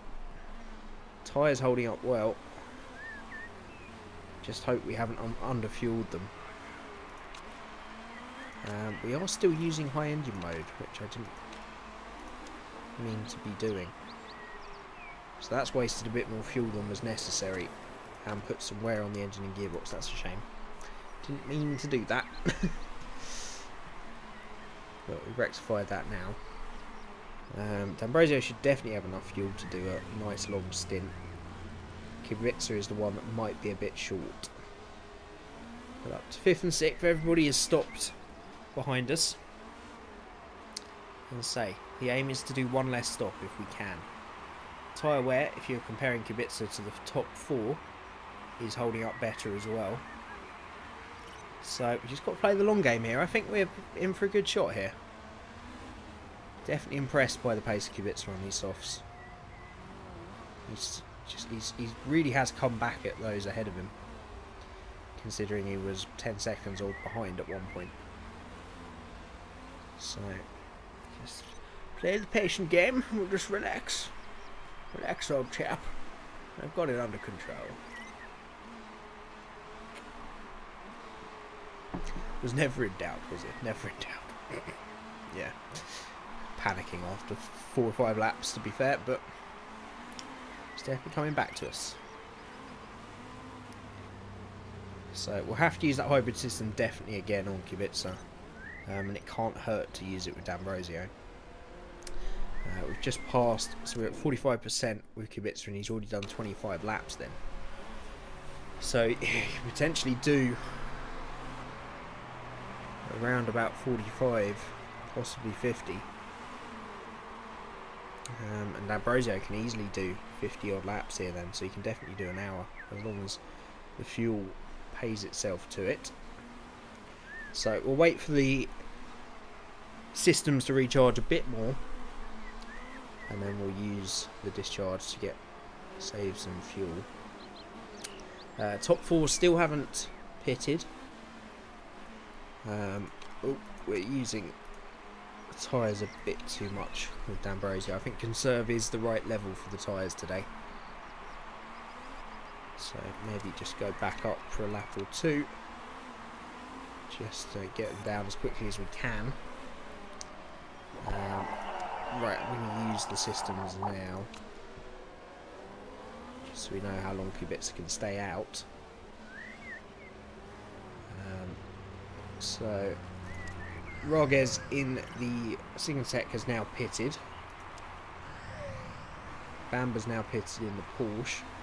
So we're definitely hitting the target of going longer. And I guess the question now is whether Kubica can do an hour. Because if we can do an hour with each driver, our cars and the tyres can definitely do an hour. It's all about the drivers. And if they can, if we can do an hour on soft tyres, then that would be great. But I think with 20 minutes to go, that might be pushing it a bit. So we might struggle to do one less stop on that car.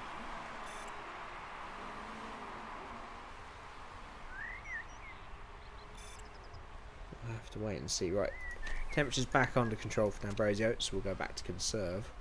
There is a big old gap between those two cars now, about 15, about 20 seconds even. But then they are on different compounds of tyres. Gomedy in the Porsche is still out there on 19% tyre life, so we're definitely pushing further than even that Porsche. So fuel might be the limiting factor here for Kubica. Maybe could have got a little bit further, but we can definitely 2-stop on car number 2. Car number 1 might have to do 3, in which case we don't have to push it too far.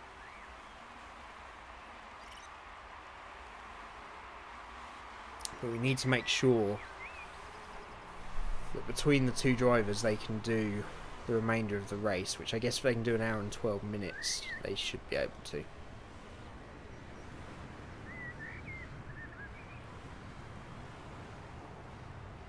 But stamina holding up really well on these two guys. It's going to be interesting to see how far D'Ambrosio can go here. I don't think I've ever got a driver to their max allowed time in the car. If he can do an hour and 12, and someone else can potentially do an hour and 12, then he might, the final driver might be able to go out on the softs.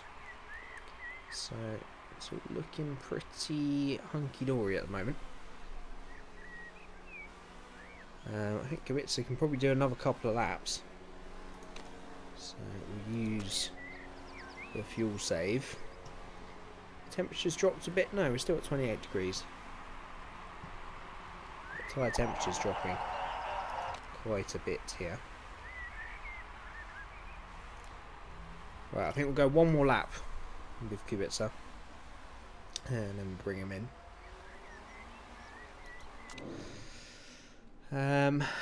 Right, so then we've got Rosberg and Webber. In a perfect world, they do an hour and 5 minutes each. I don't know that they've got the stamina for it.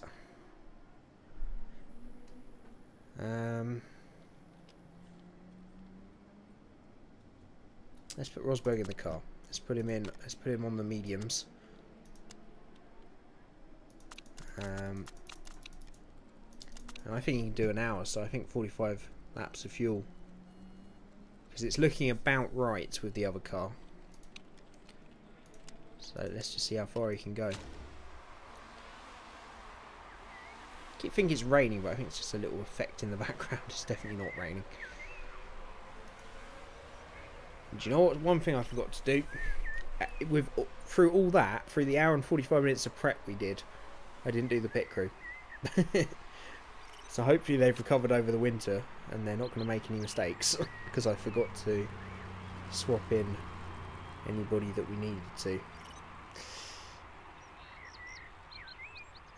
Doesn't look like we're going to get any mistakes though, thankfully. I'll probably go back to neutral on that car. Nope, no mistakes. So Rosberg's going to come straight out of the pits, fired up. And judging by how much D'Ambrosio's got left, we can probably go to high fuel mode for a few laps while he's got fresh tyres. Ooh, actually no, engine worries me.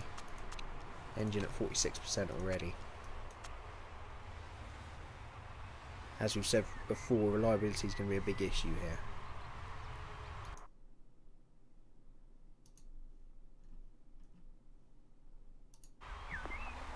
Oh, sorry about that. I just wanted to check if the chat was still working. I haven't had a message since we came back. I just want to double check. Somebody, if you are watching, it's still working.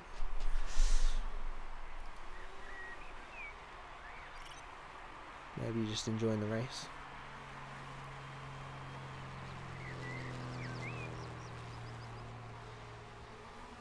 Seems to still be working. Right, D'Ambrosio is still out front. Rosberg came back out in 11th, but that's not a problem if we're doing one less stop. And we'll see what kind of pace he's got now on fresh tyres. See how quickly he reins in those guys ahead.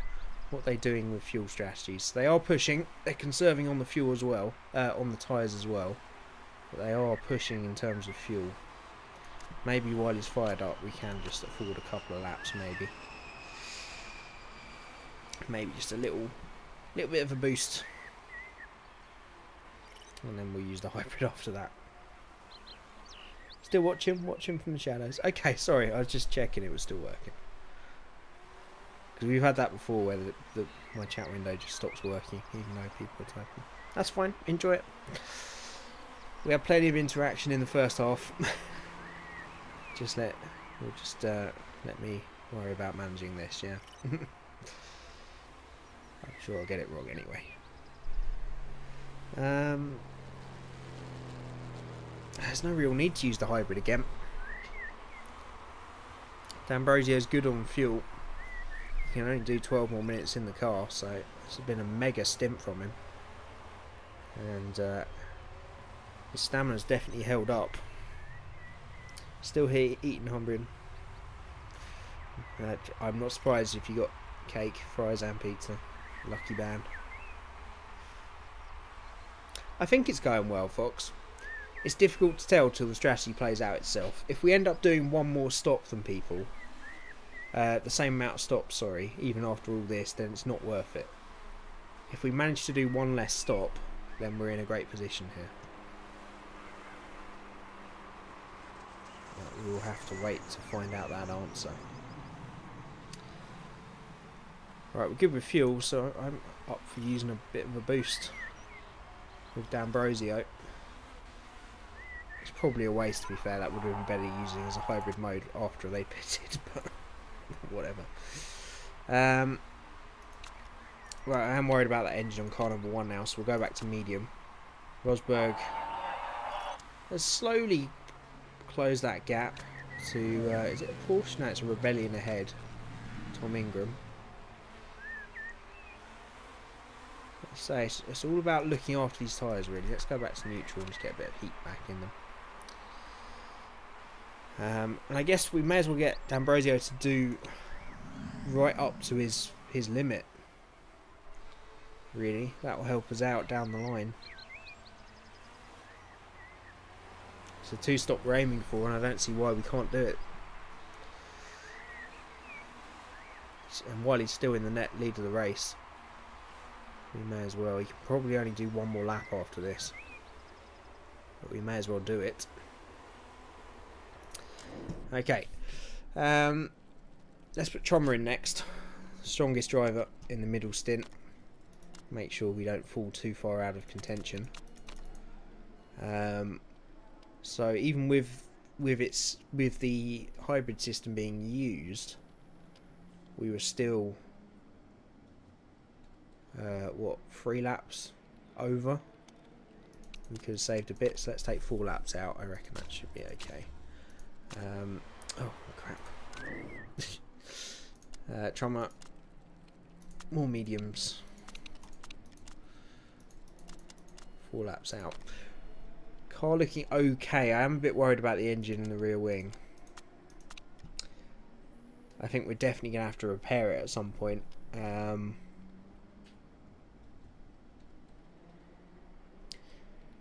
Do we just make the repairs now? Or wait, we could split them, I guess. Do the engine in... Oh, the engine is going to take so long. That's the problem.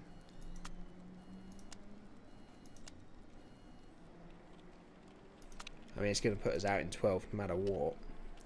I think we repair the rear wing, and the engine we maybe take a look at in the next stop if we have to. Just got to make sure we see the finish, really. All the AI cars have been going really hard on.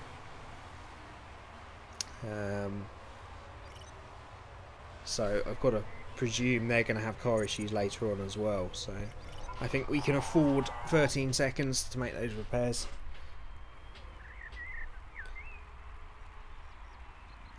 Let's get an early hybrid in for Rosberg.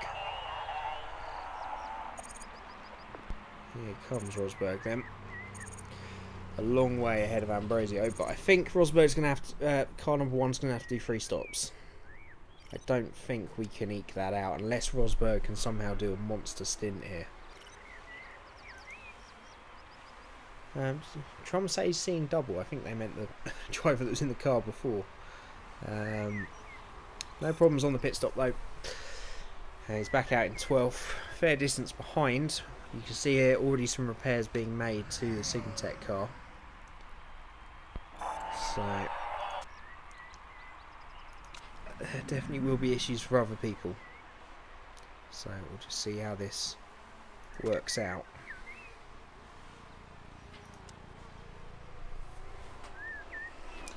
Nico does have a small red zone. That's true, actually. Yeah, that should help him out a lot, actually. Yeah, you're quite right. So, yeah, there's a good chance that Nico can do an hour here.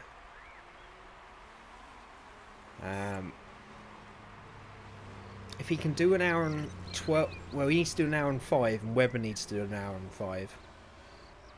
Which we know the medium tyres can do. So, if they can pull it off, then yeah, we could potentially do a 2-stop on both cars. And considering how far down the road Rosberg is, that would pay out a lot better for that car than for Trummer's. It'll be close though. The issue with that strategy will be Mark Webber, because he's definitely not as fit as Rosberg and Ambrosio were. So we'll see. Some cars making their second stop already then. So fairly confident they're going to have to free stop with an hour and 44 to go. Probably need to go to conserve on Trummer's car. Get those temperatures down. I think we'll do that on both cars for the moment.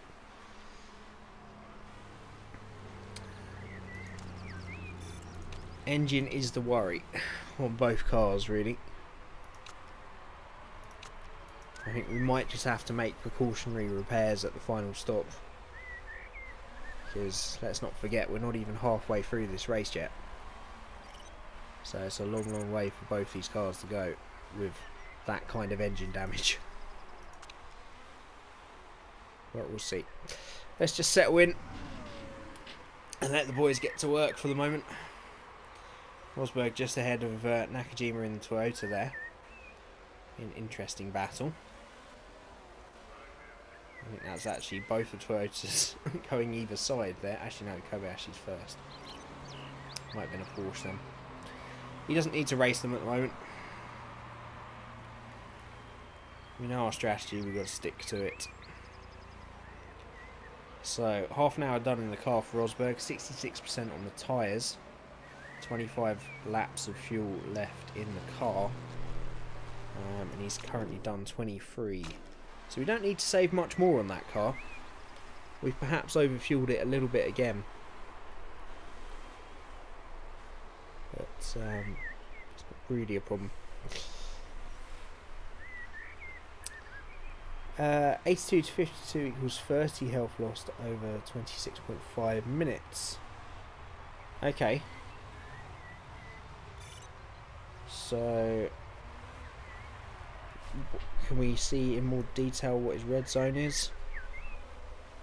No, I mean it's got to be 20 at most. So if he drops 52, another 30 will take him to 22. It should be just on the bubble. Quick maths. He should be fine, I think. I'll say it's as long as he can take it, because Webber is going to be the problem.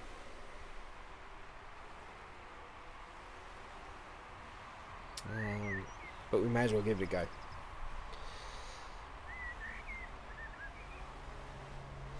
Say it's around 15. Yeah, I think it's probably less than the 20 I'm saying.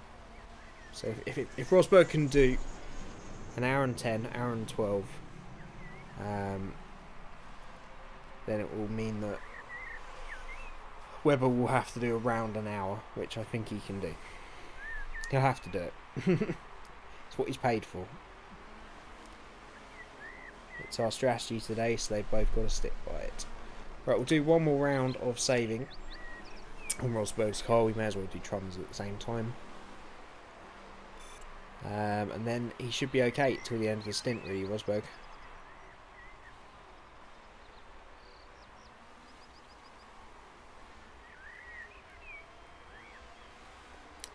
Hour very likely, hour 10 is really pushing. Yeah, I think I'd prefer Rosberg to do closer to an hour 10 than Webber, though. They're both going to have to do over an hour, for certain. And it's one of those things, if they don't make it, then we've wasted this time being conservative. If we have to stop again, we may as well be more aggressive. We may as well have been on the soft tyres. So we're kind of committed now. We have to make it work. Right, let's go back up to neutral for a couple of laps. Well, until the temperatures get too much again. So, trying with 22 minutes in the car. D'Ambrosio's incredible first stint has taken a bit of the pressure off the other two, though. Takes 5 minutes off their stint time. Rosberg's back up to 4th overall at the moment. Top 3 have stopped twice and have got back out ahead.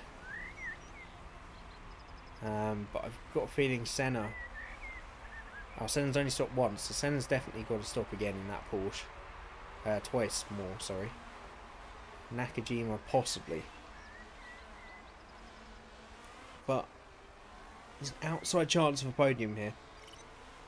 Depends how quick that Porsche is going to be behind Rosberg. That gap is coming down fairly quickly, so I would expect that Porsche to have caught us and passed us by the time We need to make our final stop then.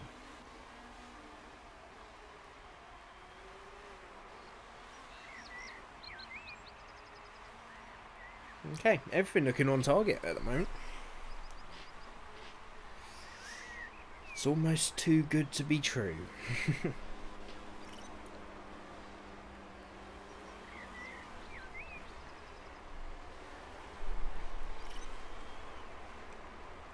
It's incredible the difference between the two cars though. Because the only difference in their strategy is that car number 1 was on soft tyres for the first stint. So definitely Rosberg had a really good stint here. And he's, even with much heavily worn tyres compared to Trummer, he's still lapping 1.1 seconds quicker. Trummer's now nicely fired up. Gotta have a Sunday night feast, Humbrian. Glad you enjoyed it. It's looking good at the moment, we'll just have to see.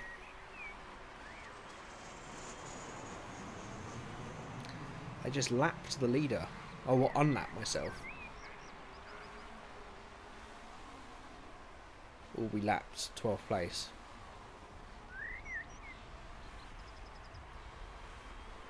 One of the two, Fox. Pace is looking okay though. We will go for another round of harvesting with Rosberg though, just in case, because the tyres are looking good. He's looking good. I think that red zone might even be 10, considering we're at 28 and that looks like a lot smaller than half the bar. It's Trummer's red zone that seems a little worrying at the moment. And PK, his isn't brilliant. But they've got fairly good stamina. Webber's is okay as well. Kubica managed 50 minutes, but that was tyre related, not necessarily his stamina. Kubica's recovered as well.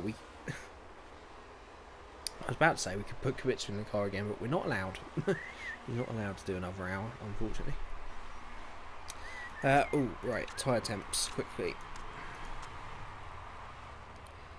Getting a little much. Yeah, it does seem to be evening out for Nico. He's probably just happy to be in a car again. He's not exactly an old man like a lot of the like a lot of the ex-F1 drivers that do endurance racing. He did retire very young, so he's probably in great shape.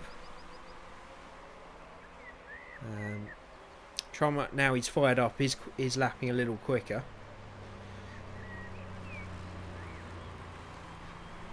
So we're now at the crossover point then.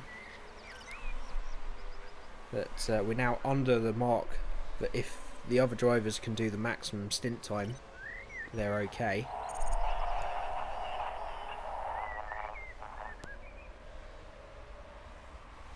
So I think we can take Rosberg right up to that mark. Definitely. And now the real question is going to be what we repair. Because we're going to have to make some repairs to both cars. But it's how much we repair for the final hour. Yes, we will, Nico. We will. Your engine will hold. Engine, suspension, rear wing. But there's repairs being made elsewhere in the field. So, oh, we've got a first retirement of the race. TDS Racing, it's not the best debut for one of their cars. Retiring into the pits in a plume of black smoke then. Trummer's engine is in trouble. But we can't pull him in this early, that's the problem. Just going to have to risk it for the moment. Yeah, I think we're going to need engine for both cars, Fox. We can't risk it. There's going to be a lot of reliability issues towards the end of this race. So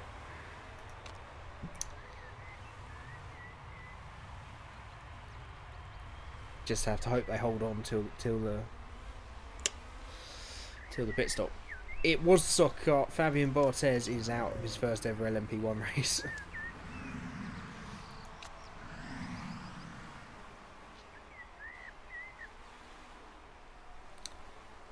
Super impressed with Rosberg. Super impressed on his opening race. 14.7 with the assistance of a little bit of boost last time around. Fastest man on track at the moment, apart from Conway. But he's in a Toyota, it doesn't count. So we may as well take this right up to the limit. I don't see why not. Just reduces the pressure on Webber. I'm really worried about that other car at the moment. It just needs a few more laps.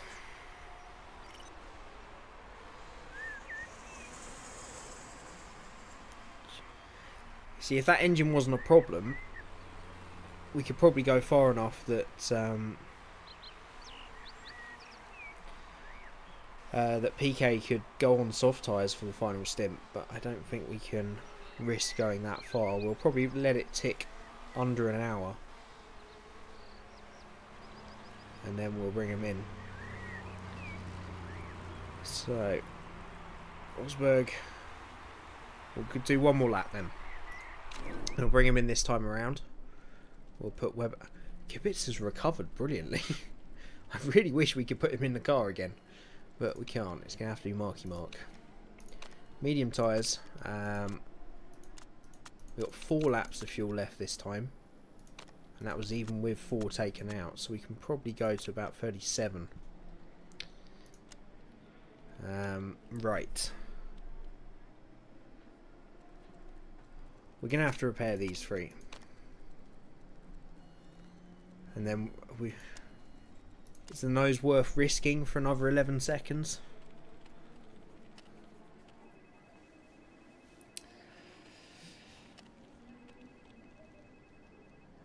I don't know. What do you guys think?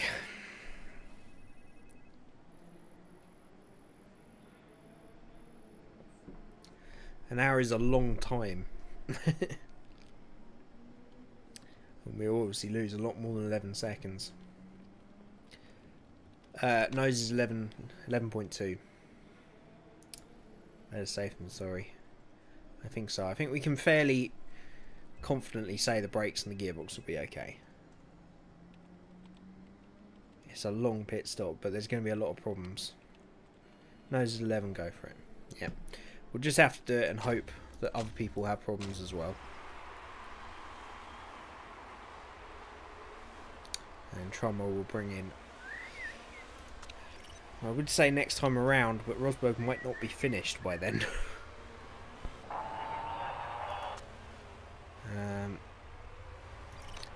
I was about to use Trummer's fuel. But that's not... Oh, I shouldn't have used that. Let's go to... No, stop. Charge. There we go.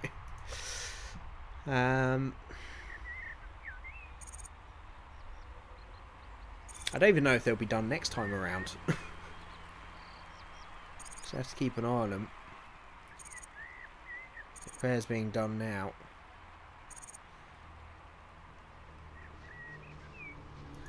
Try him to lowest settings. Yeah. Just make sure he's okay while Rosberg's in the pits. This is a long stop. He's back out then. Right, we'll bring Trummer in this time around. We'll put PK in the car. It's 56 minutes.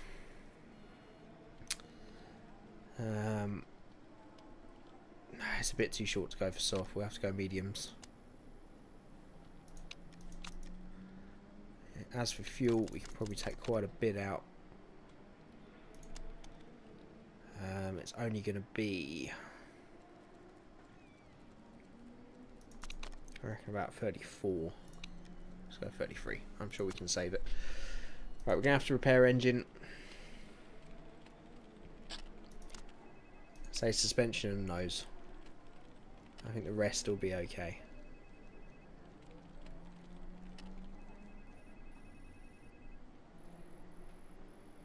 Yeah. Okay. Let's do it.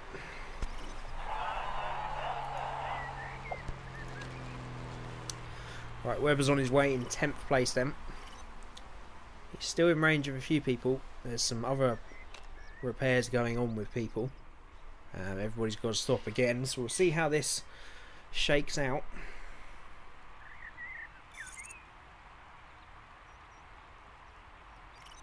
It's going to be a long stop for Trummer as well.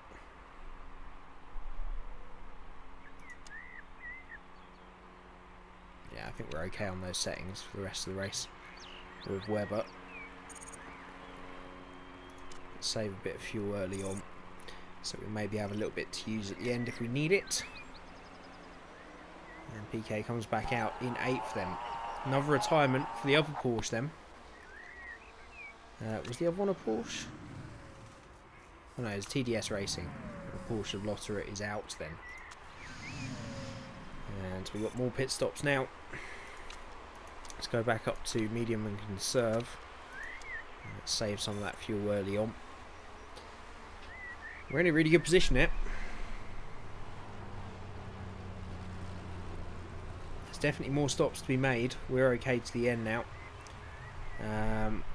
Nearest car behind us then is the Signatech of Dumas, and they are 42 seconds behind, so I think we can only go forward now.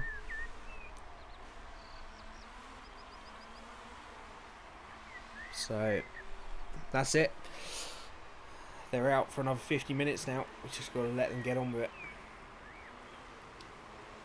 and see where they end up at the end. It's all shaken up and done. Evening, Calcifer. How you doing, my dear? Call me that, why not? How you doing, my friend? How did you enjoy the last dirt rally? Round number 2 in Sweden. It's a difficult one last week. Video for that should be out some point this week. It was a very tough rally. Snowbanks either side.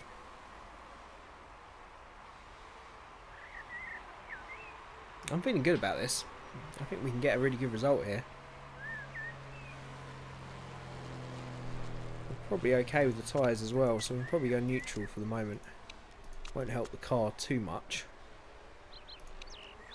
But it's the brakes worry me a little bit on that car as well. We'll just have to stick with it.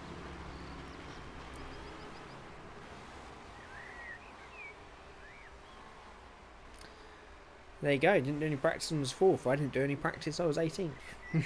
That's the difference.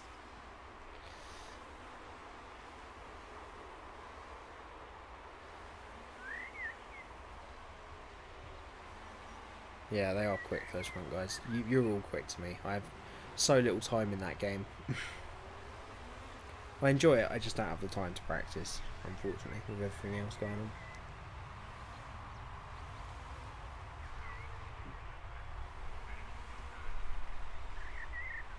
Right, Conway in the pits on the Toyotas. They'll easily come back out ahead. Tandy in the other Porsche is in, not making it. Davidson's out. There's black smoke from the back of that Toyota, and our race leader is retiring them.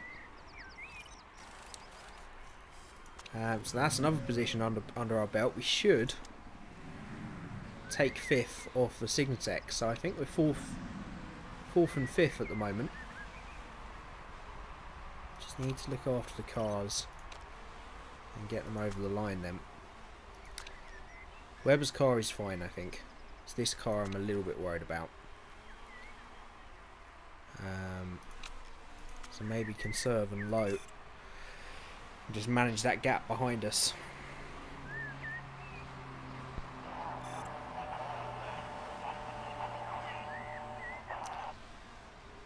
Yeah, so 1st and 2nd have pitted, Porsche and the Toyota, so they're out of range unless they have to stop for repairs, but P3, the Signatech, has definitely got to stop. So I've got to keep an eye on that gap behind though. It's coming down pretty rapidly now that we've gone to conserve and back up. And they're on fresher tyres. Maybe we should go on medium and neutral then, just to be safe. I think I will go conserve with Webber though. It's getting to the crunch time. Fuel, I think we're okay. We will just do one more round of hybrid mode. See if that ticks it over to 3 arrows, and then we know we've got a little bit spare. Right, that stop has been made by the other Signsec, but they've come out right behind on soft tyres then, so they're going to be right on our backs here. But hopefully PK can hold him up a bit. I think we're okay in terms of hybrid mode, so I might use this to defend with PK. Let's see what the race pace is like. Engine, brakes and gearbox all a problem, but there's not much we can do. We've got to try and hold on to this position, I think, surely. There's no point not fighting it anyway. Porsche in front will make it to the end. They pitted for repairs earlier. Okay, good to know. Cheers, Fox. Yeah, I'm counting out the Porsche and the Toyota. We in normal conditions we never expect to beat them anyway. It's just getting these two cars to the finish. And third and fourth if we can. I mean, PK is holding that gap. He's holding that gap nicely to Pantiassi. Let's not get in that dark hole again. PK is now fired up, so we'll see if he maybe extends that gap. Because Pantiassi's actually just closed that gap up even more, but it could be because of this traffic. Obviously what we'd love to do with Webber and PK is just back them down and get them nicely to the finish, but we can't really do that with PK if we want fourth. He's got to keep pushing, particularly until the Signsec has used the best of those soft tyres. Once he's used up the best of that rubber. Oh, engine now. Okay, we're going to have to be diplomatic here. How much is a pit stop to fix the engine going to take? 34 seconds.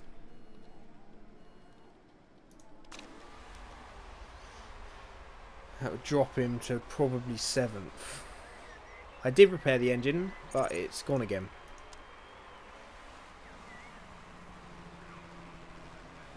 Did we repair the engine? I'm sure we did. I'm sure we repaired the suspension, the nose and the engine. But it's just gone again. Yeah, 5th has passed. We can't fight them, that's the problem. 23 minutes left. What do we do? We can probably get back out in 6th. We would only lose 1 position.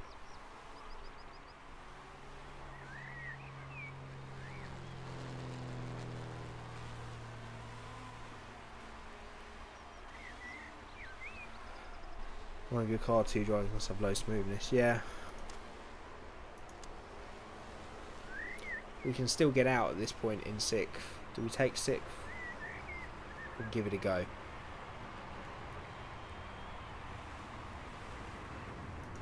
Need to save some fuel, that's for sure. Thanks for stopping by, Fox. I hope you enjoyed the stream. It's much appreciated, and I shall speak to you soon, buddy. Just to quick shout out. I'll go over it more at the end of the stream. Next stream will be on Tuesday. Dirt Rally round number 3 is a rallycross event, so I'll be live streaming that along with Rage and everybody from ORL, so that should be a lot of fun if you want to tune in for that around about 7:45. Right, I think we're going to risk PK. I think we've gone beyond that point where we make the decision and pit him, so we'll just keep him on lower settings and hope he can get over the line. Excuse me. Webber, we can probably go to neutral. Webber's car in much better shape, to be fair. Oh, second's in. Second is in the Porsche. So Webber goes up to second. PK is promoted to 4th then.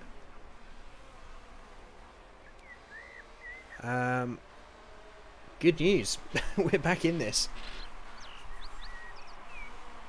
Oh, come on, PK. I've never wanted an engine to hold on more. Yep, some rally on Tuesday, Humbrun. Should be good fun. I'm terrible at it, but should be fun. Rage is a lot better at rally than me. That Toyota is actually pitted, but has managed to come back out again nicely in the lead.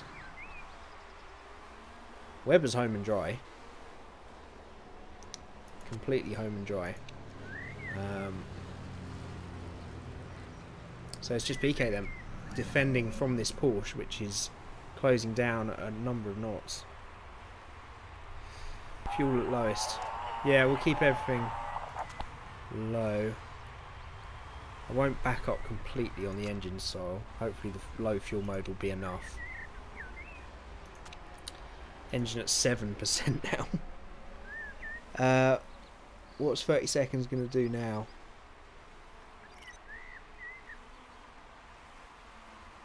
It just stopped again. I think they just stopped again. Oh, that car is in bad shape. Let's go to back up. Got 12 seconds behind. We could just take 4th now if we pit him. 19 down to 7. It's going to be close, isn't it? Whatever happens. 10 minutes, 7%. I mean, it's a lottery. Who are we feeling lucky, punk?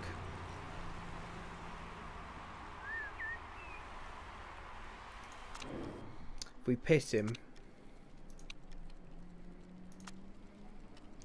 for the engine, 34 seconds plus pit lane time. That's what I always forget about. It's pit lane time as well. It's probably going to put him down where it says 6th.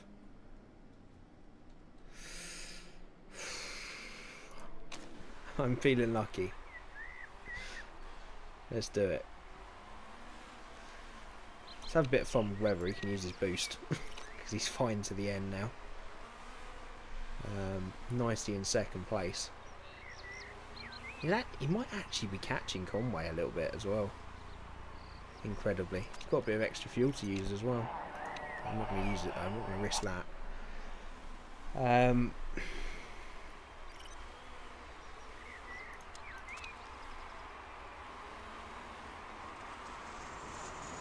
The gap is now 7 seconds behind.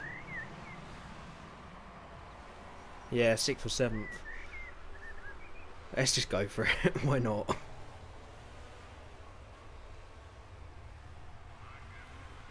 We've come this far.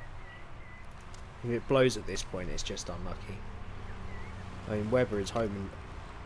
I don't want to say it, but I think he's home and dry in 2nd. I don't think there's any problems there. So at least we've got 2nd no matter what happens.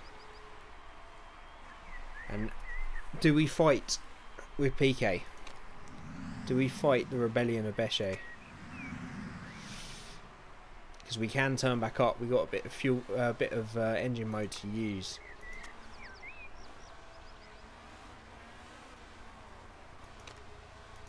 Let's go to conserve.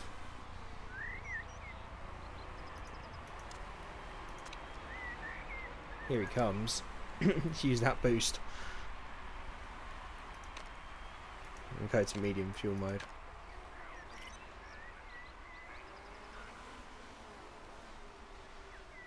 We're going to finish. We may as well try and finish on the podium. Boost once to defend. Yeah, that's what we did.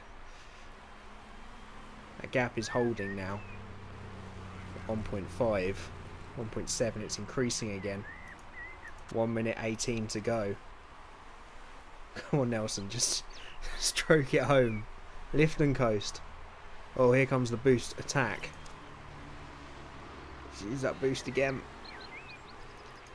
I mean, driving style neutral. Defend. Defend. No, PK, no. Push. He can't get back past. Oh, God. There goes the engine. Just get over the line, PK. Get over the line. Oh, he's through. Oh. Webber has now crossed to take second place then. We'll take that. We had to do some serious management in that race, but we will take second and fourth. That's a great opening result.